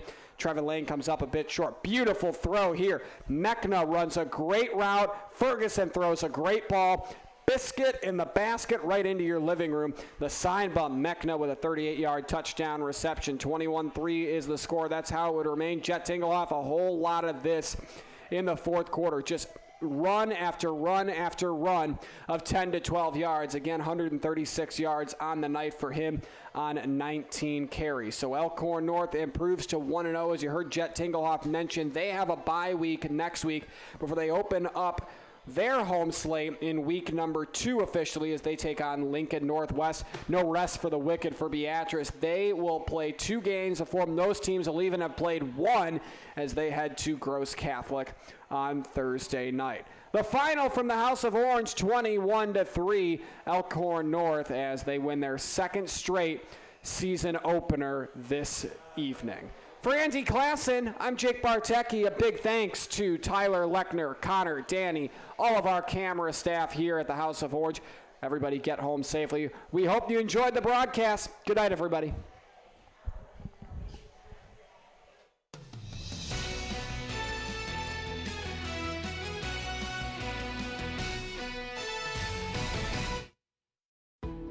We now join regular programming on News Channel Nebraska.